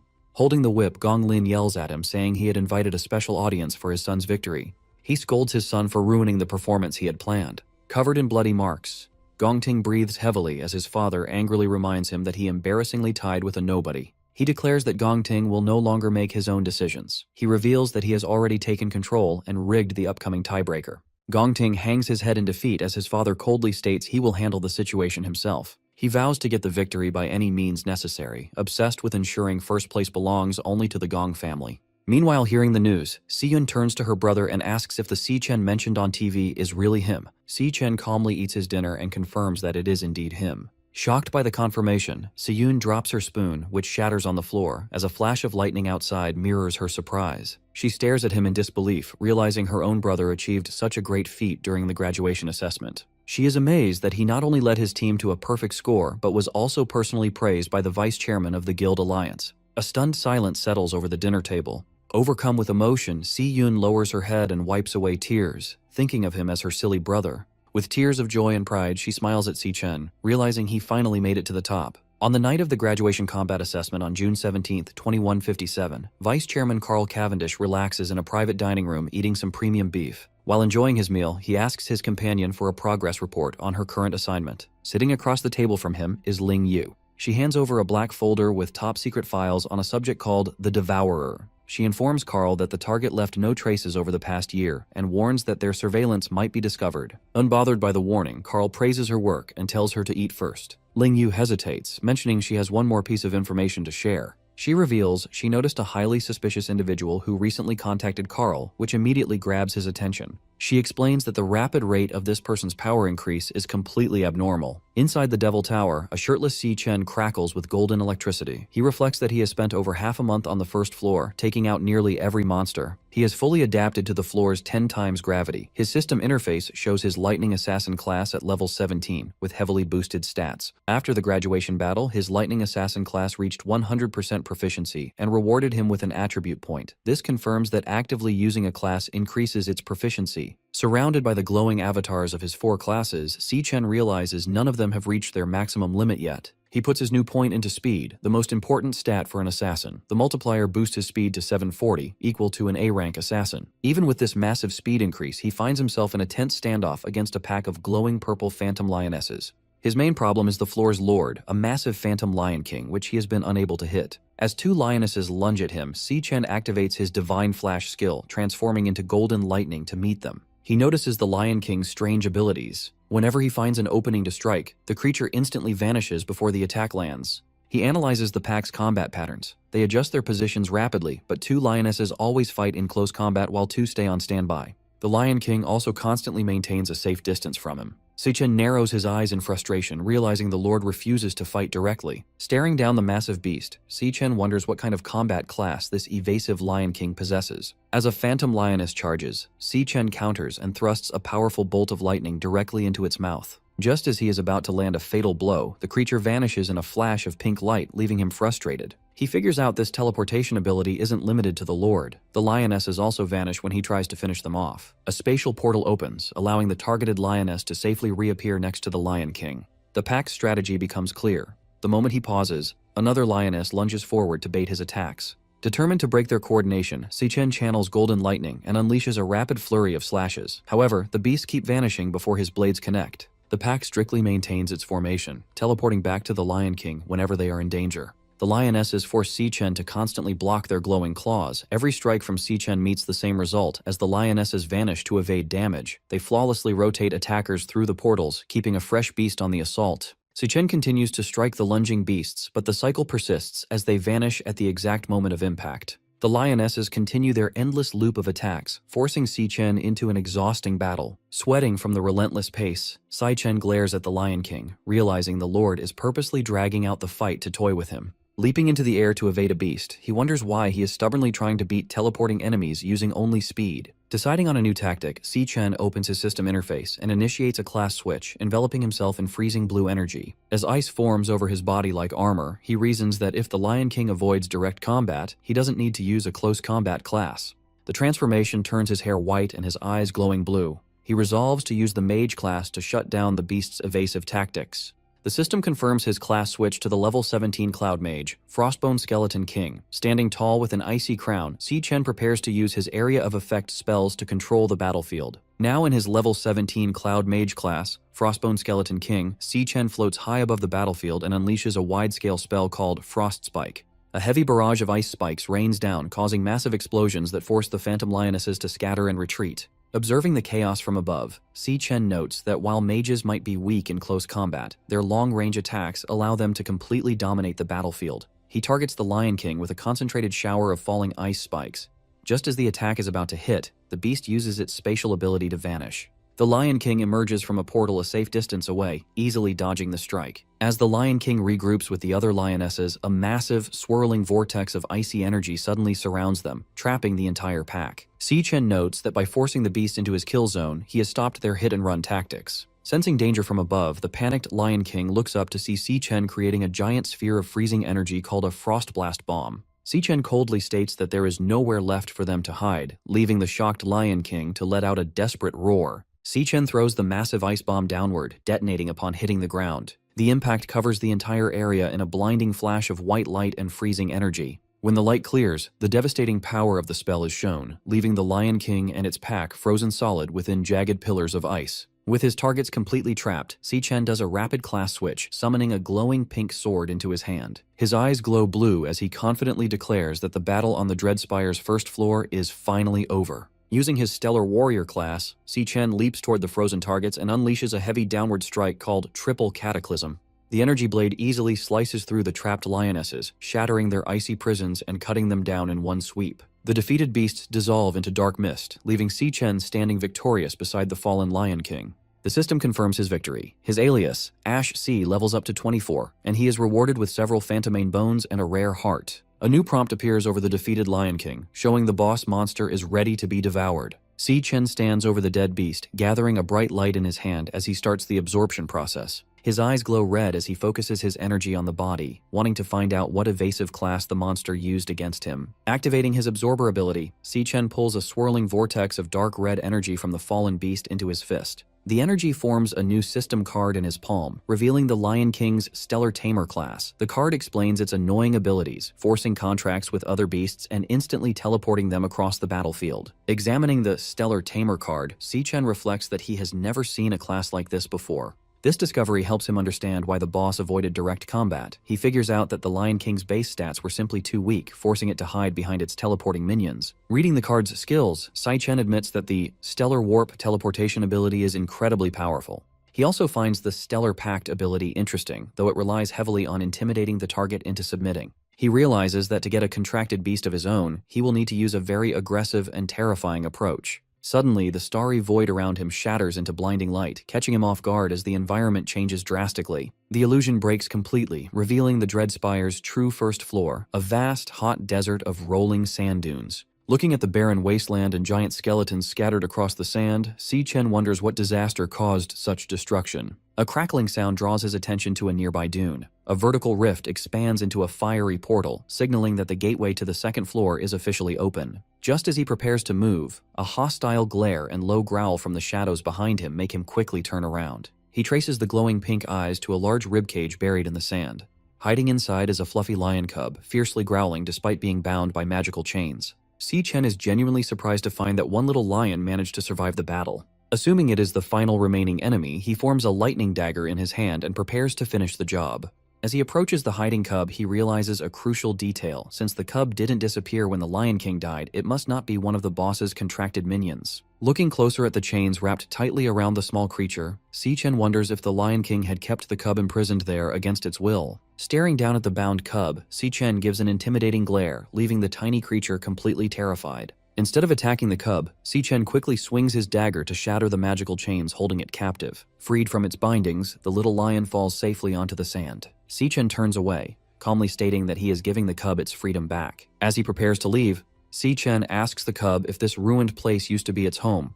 The tiny lion shakes off the dust as it watches him. With a sympathetic look, Sai-Chen reflects on the tragedy of watching loved ones die and seeing everything you care about destroyed. The cub stares at him as Sai-Chen admits he knows exactly what that pain feels like. Walking toward the portal, Sai-Chen advises the cub to stay alive and keep moving forward, announcing it is time for him to head to the next floor. Suddenly, a glowing system interface appears beside his face showing a beast contract request. Since the beast started it voluntarily, the success rate is 100%. The contract also unlocks 2 passive skills, sharing experience to boost stats, and letting Sai-Chen see through the beast's eyes if it is in danger. Sai-Chen stops and looks back, genuinely surprised by the unexpected prompt.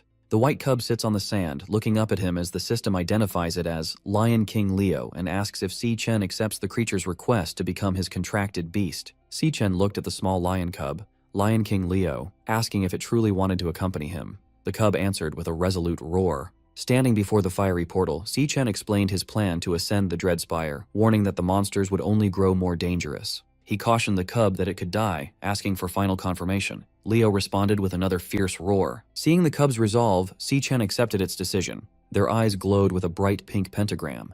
The system announced that the contract was accepted, officially establishing their pact. The system displayed the Stellar Tamer class and Stellar Pact ability, which allowed forced contracts based on deterrence, but the beast would die if the master perished. 2 passive skills were activated. One boosted the beast's stats and shared its experience, and the other granted the master the beast's vision if it was in danger. Finally, Stellar Warp unlocked, allowing him to teleport to or summon the beast. With their bond formalized, Sai-Chen smiled and declared it was time to move. The energetic cub bounded alongside him. Approaching the vortex of flame, Sai-Chen gave Leo one rule. During a fight, its only focus was to survive. Sai-Chen then stepped through the fiery threshold.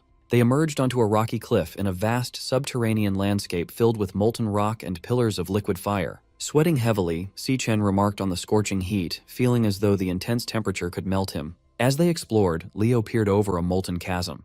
Sai-Chen admitted he had no idea what to expect, but a disturbance near the lava suddenly startled the cub. A blinding light erupted. Sai-Chen's instincts flared, his eyes glowing red as he instantly sensed a massive threat. Before he could brace himself, a devastatingly fast attack blasted straight through his chest. Sai-Chen bolted upright in bed in the real world, gasping and clutching his chest. He realized he had been instantly killed before seeing his attacker, baffled by its nightmare-level power. Still trembling from the phantom shock of death, he wondered what kind of monster lived on the tower's second floor. His dread was interrupted when his sister, Si-Yun, called from outside his door that breakfast was ready. At the table, Sai-Chen stared at a lavish breakfast of ramen and fresh fruit.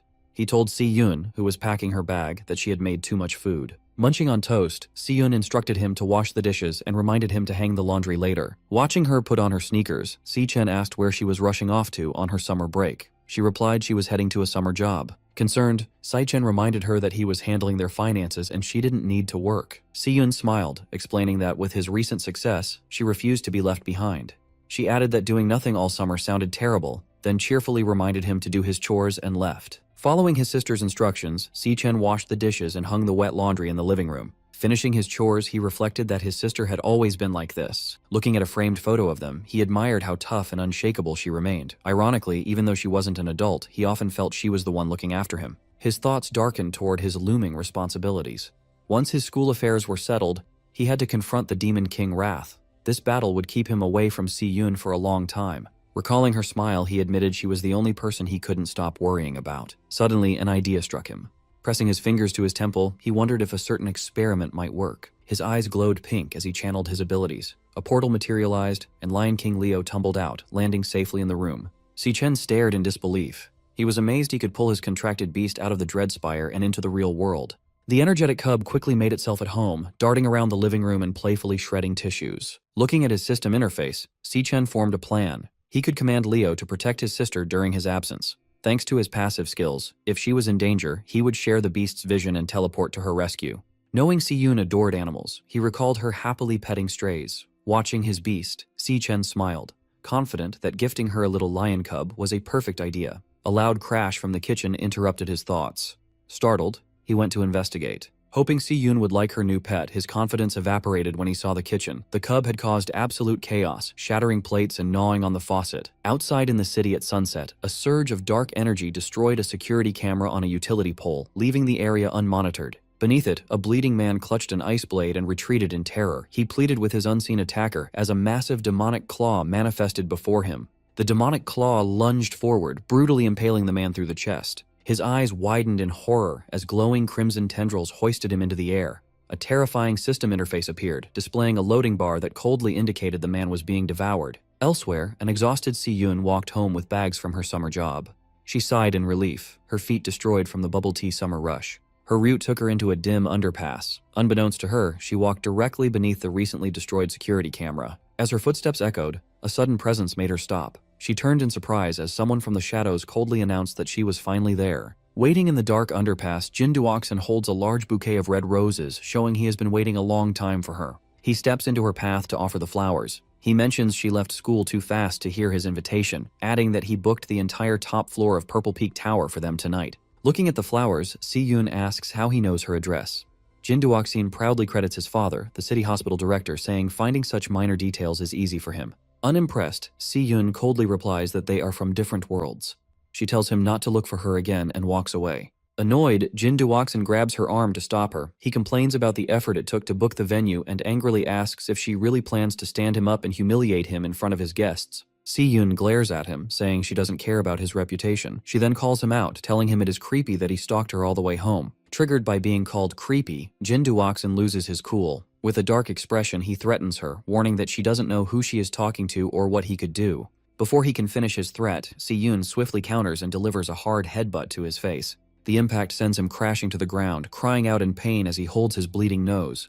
Standing over him, an angry Si-yun yells at him to get his head checked at his father's hospital. Fuming, she walks away, warning him to stay away while complaining that his pathetic stunt ruined her day. Later that evening at her apartment building, a warm light shines from her family's window, offering a stark contrast to the dark alleyway. Upon arriving home, Si-yun is amazed when she is given the fluffy white lion cub, Leo. Her eyes sparkle with instant adoration. She eagerly snuggles the tiny beast, completely in love, and excitedly asks her brother, Si-chen, where he found such an adorable creature. Si-chen introduces the cub as Leo, explaining he is a special gift for her.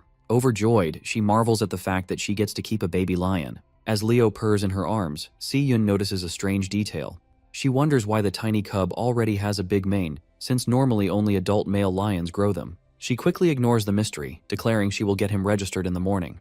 Watching them bond, Si-chen feels relieved, knowing his sister will be safe with the beast by her side while he is away. Suddenly, a loud chime from Si-chen's phone interrupts his thoughts, and he looks down at the bright screen. A satisfied smile appears as he reads an email from the Guild Supervision Bureau. It confirms his application is approved. Relieved, Si-chen thinks everything can now go exactly as planned. With his home life secure and paperwork done, Si Chen looks confident. He is finally ready for his next major hurdle, the graduation tiebreaker duel against Gong Ting in 6 days. 6 days later, the tiebreaker exam begins at the city outskirts in Greenlight Forest. Director Gong Xuan tells both candidates to pay attention as he explains the exam details. Standing before a green portal at the base of a massive tree, Gong Xuan announces the school chose this wild dungeon for the tiebreaker. He adds that recent surveys rate the dungeon as D rank. He confirms that both Si Chen and Gong Ting will enter at the same time and take the exam inside the same dungeon. He then warns the students that wild dungeons are unmapped and much more dangerous than standard school dungeons. Because of this risk, 3 senior guild members from Easternia will join as examiners. They will enter the dungeon with the candidates to keep them safe and score their performance. The team includes Ivan from the Imperial Guild, Yasmin Kai from the Divine Eye Guild, and Sato Woda from the Silver Guild. Gong Xuan explains that the final scores will be decided by what these 3 examiners see. Meanwhile, a live video feed of the exam is shown in a dark VIP room at the academy. Watching the screen, Gong Lin smirks. He silently hopes the 3 examiners handle their secret deal properly, ensuring a clean job with no loose ends. In the same room, Principal Yuan Long asks Vice Chairman Carl Cavendish why he is still at the academy since his official schedule ended 2 days ago. Carl laughs, watching Si Chen and Gong Ting on the screen. He replies that nothing is more interesting than this event, admitting he hasn't seen 2 real prodigies fight in years and refuses to miss it. Pointing toward the green portal, Director Gong Xuan loudly declares the official start of the graduation tiebreaker exam. With fierce determination, the match between Si Chen and Gong Ting begins. Without hesitation, both candidates walk directly into the glowing portal. Si Chen steps out on the other side, covered in the lingering green energy of the portal. He looks around his new surroundings, finding himself in a gloomy, dark landscape filled with dead trees. Standing near the entrance, the examiners take in the eerie environment. Yasmin notes it looks like a flower-type dungeon. Beside her, Ivan offers a cigarette to Sato, who shushes him, reminding him they are working and the camera drone is recording. Suddenly, a loud buzzing sound echoes in Si Chen's mind. He looks in shock as a bright red flashing hologram projects from his chest, painting his face in a red glow. The system flashes a large alert, warning him that a highly dangerous creature is nearby. Stunned, Si Chen realizes this is the first time his demon heart has ever issued such a serious warning. Soon the system alert abruptly vanishes, leaving Si Chen wondering if a high-ranking monster truly lurks inside this mere D-rank dungeon. He and Gong Ting continue their trek down a desolate path framed by massive, gnarled roots and twisting branches. Gong Ting confidently takes the lead, navigating the foggy terrain, while Si Chen follows closely behind. Observing the candidates from a high ridge, Yasmin notes the fog's suffocating thickness. Beside her, Sato Woda orders the examiner team to stay on high alert and keep their eyes glued to the examinees. A loud crack abruptly shatters the tense silence as the rocky ground violently ruptures before the students. A grotesque, massive insectoid creature bursts from the earth, identified by the system as a poison cage ant, a D-rank flower archer. Reacting instantly, Gong Ting unsheathes his katana and charges aggressively at the towering beast. Watching this swift response, Ivan praises the young man's exceptional reaction time. However, Sato Woda cautions that wild dungeon monsters are faster, crueler, and far more underhanded than anything used in school training. The poison cage ant initiates its attack by firing a toxic volley of glowing green projectiles, but Gong Ting agilely deflects every strike with his swift blade. With a fluid, powerful motion, Gong Ting leaps into the air and slices the monstrous insect cleanly in half. As the ant's severed upper torso crashes heavily to the ground, Gong Ting's blade flares with intense golden energy before he thrusts it straight through the fallen creature. Channeling his nuclear warrior class, Gong Ting executes a devastating blazeblade barrage, obliterating the monster in a massive, fiery explosion. Observing from the high ridge, Yasmin projects a glowing green 10 from her wrist device. She awards Gong Ting a perfect score for his field response, commending his instant reaction and effortless neutralization of the monster's ranged attacks. Ivan also displays a perfect 10, praising Gong Ting's combat logic. He notes that severing the venom-launching organ immediately has effectively stripped the beast of its fighting capability. Sato Woda proudly holds up his own 10, awarding top marks for finishing power due to Gong Ting's unhesitating, clean, and decisive kill. As Gong Ting calmly holds his glowing sword, the examiners marvel at his surgical positioning, crowd control, and execution. They agree that maintaining such ice-cold composure against a wild monster is truly exceptional for a student. Sato Woda then directs their attention to Si Chen, who is casually wandering away with his hands in his pockets. Sato heavily criticizes his lack of reaction when the monster appeared, dismissing this apparent disinterest as a complete failure. Gong Ting remains silent, simply staring at his rival's remarkably relaxed and unbothered demeanor. In the VIP observation room, Carl Cavendish and Principal Yuan Long closely monitor Si Chen. Carl casually asks the principal what he thinks the young man is actually trying to accomplish out in the fog.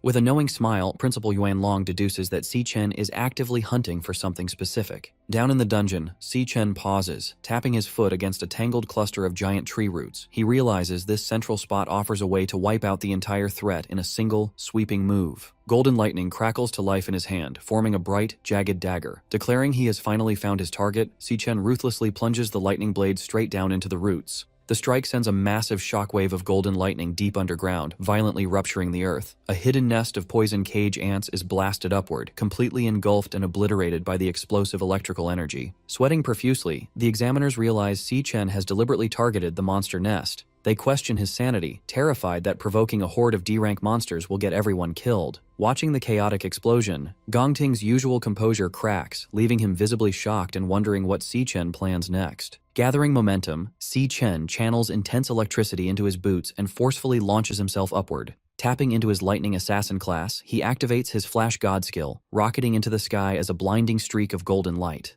Moving at incomprehensible speeds, Si Chen intercepts the swarm of poison cage ants launched by his explosive trap. He unleashes a rapid, relentless flurry of slashes against the airborne monsters. Darting between targets mid-air, he leaves behind a zigzagging web of golden lightning, systematically shredding the entire cluster of beasts in seconds before gracefully descending back to Earth. As Si Chen touches down, the severed remains of the D-rank monsters rain from the sky while golden lightning slowly dissipates from his hands. Up on the ridge, the three examiners are completely dumbfounded. Sweating in disbelief, Sato Wota struggles to process the spectacle. As Si Chen casually brushes green monster blood off his jacket, the examiners realize in shock that his official school report lists him as a mere E-rank awakener. They find it utterly absurd that an E-rank student can effortlessly wipe out a massive swarm of D-rank monsters. Realizing they cannot logically justify giving such a flawless performance a low grade, the compromised examiners frantically whisper among themselves. Desperate to fulfill their corrupt deal to sabotage Si Chen, they consider inventing unfair excuses, like flagging his approach as dangerously reckless or penalizing his technique. Back in the VIP observation room, Carl erupts into boisterous laughter, praising Principal Yuan Long for accurately predicting that Si Chen is hiding his true potential.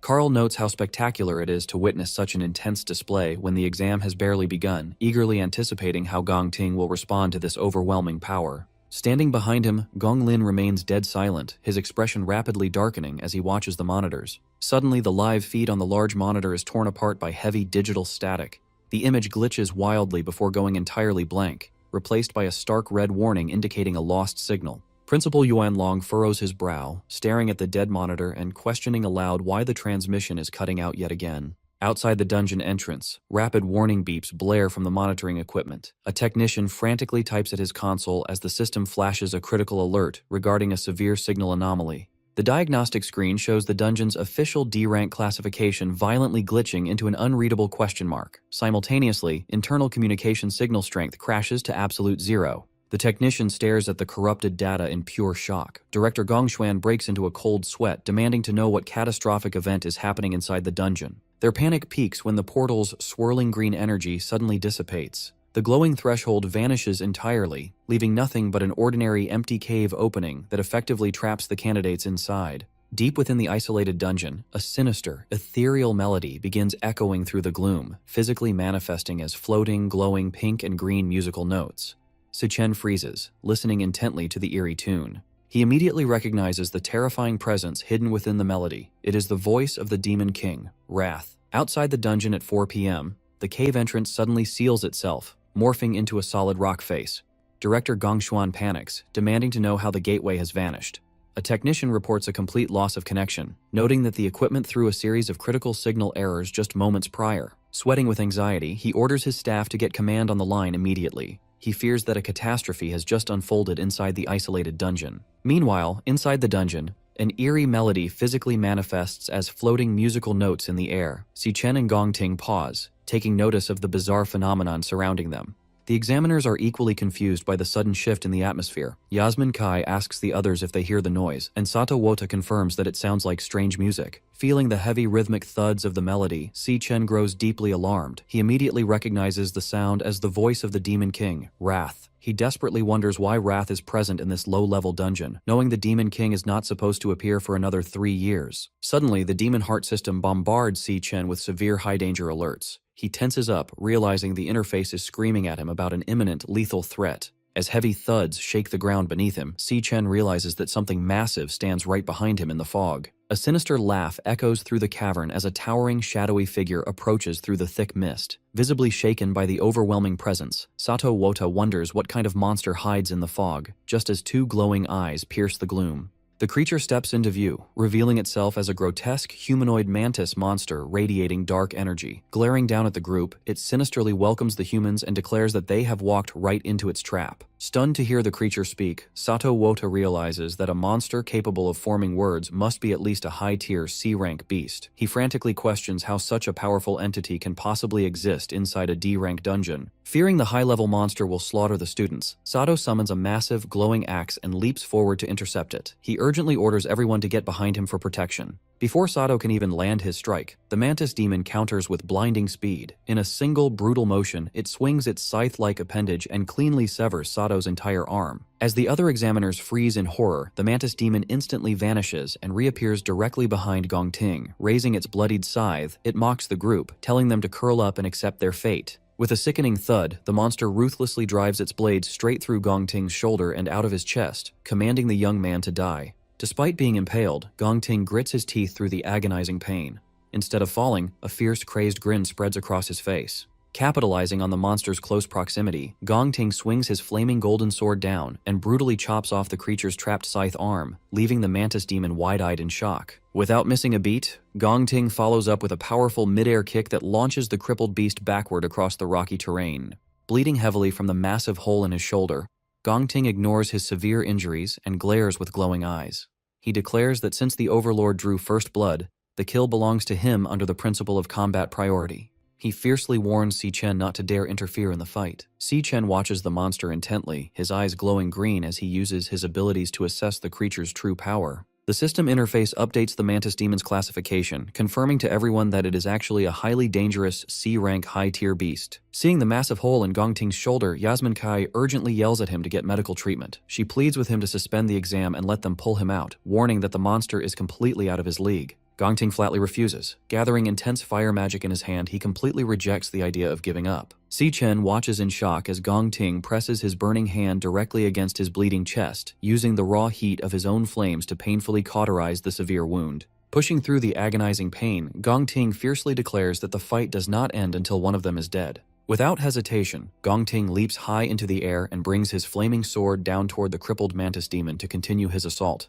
Meanwhile, outside the sealed dungeon, Silas Lin, the leader of the Imperial Guild's King Squad, assesses the vanished entrance. He calmly explains that this phenomenon indicates a highly intelligent monster operates inside, one that purposely lured the humans in before snapping the trap shut.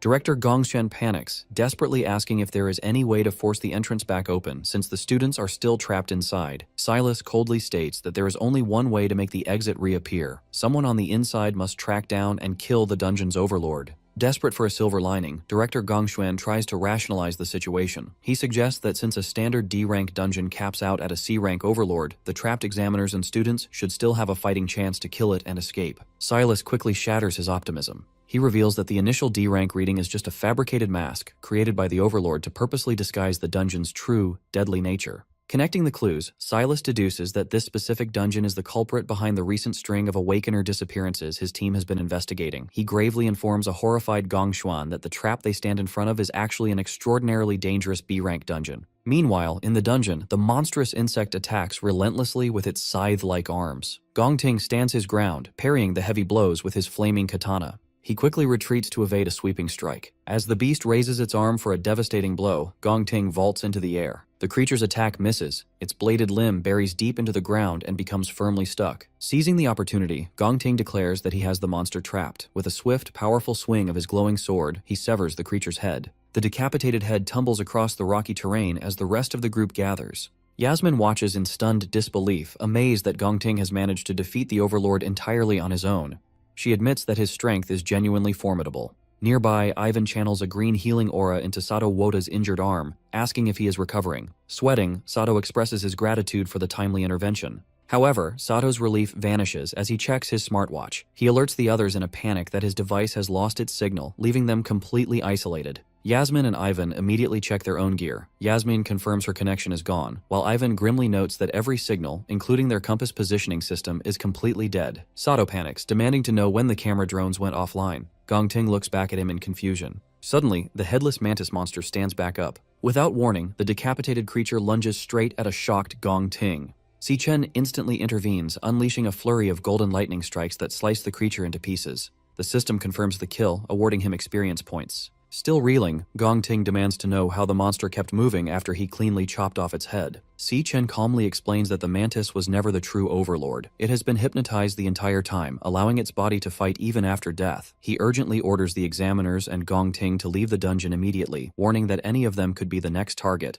Defensive, Gongting questions how Si Chen could possibly know that. Sato angrily accuses Si Chen of losing his mind, insisting there can only be one C-rank overlord in the dungeon. He argues that the high-tier monster they just fought has to be the boss, as nothing else makes sense. Before Si Chen can argue further, his system floods his vision with critical warnings of a highly dangerous creature. Suddenly, a massive pulsing wave of psychic energy sweeps through the cavern. Caught in the blast, Yasmin, Ivan, and Sato's eyes begin to glow with a sinister pink light as the true overlord's hypnosis takes complete control of their minds. Realizing his warning has come too late, Si Chen quickly activates a wireless earbud. He immediately recognizes the distinct pulsating sound wave. In his past life, he witnessed the Demon King, Wrath, use this exact frequency to seamlessly hypnotize and slaughter millions of ordinary humans across the globe. He turns to see Yasmin, Ivan, and Sato perfectly synchronized, marching forward in a mindless trance. Convinced that the dungeon's true overlord is directly connected to Wrath, Si Chen coldly resolves to face the creature head-on. As he follows the hypnotized examiners deeper into the dark cavern, Si Chen's system continuously bombards him with warnings about highly dangerous creatures ahead. The group soon arrives at a massive, eerie lair filled with glowing green egg sacs, where towering dark serpents guard a central, cloth-draped figure. Si Chen remains completely unaffected by the monster's alpha frequency thanks to the counter-frequency audio track playing in his earbud, a precaution he prepared specifically for Wrath. However, knowing the unprotected examiners could drop dead from the mental strain at any second, he decides to kill the overlord immediately. The sinister entity senses their arrival, its voice echoing through the cavern as it hungers for their fresh flesh. Si Chen glares back coldly,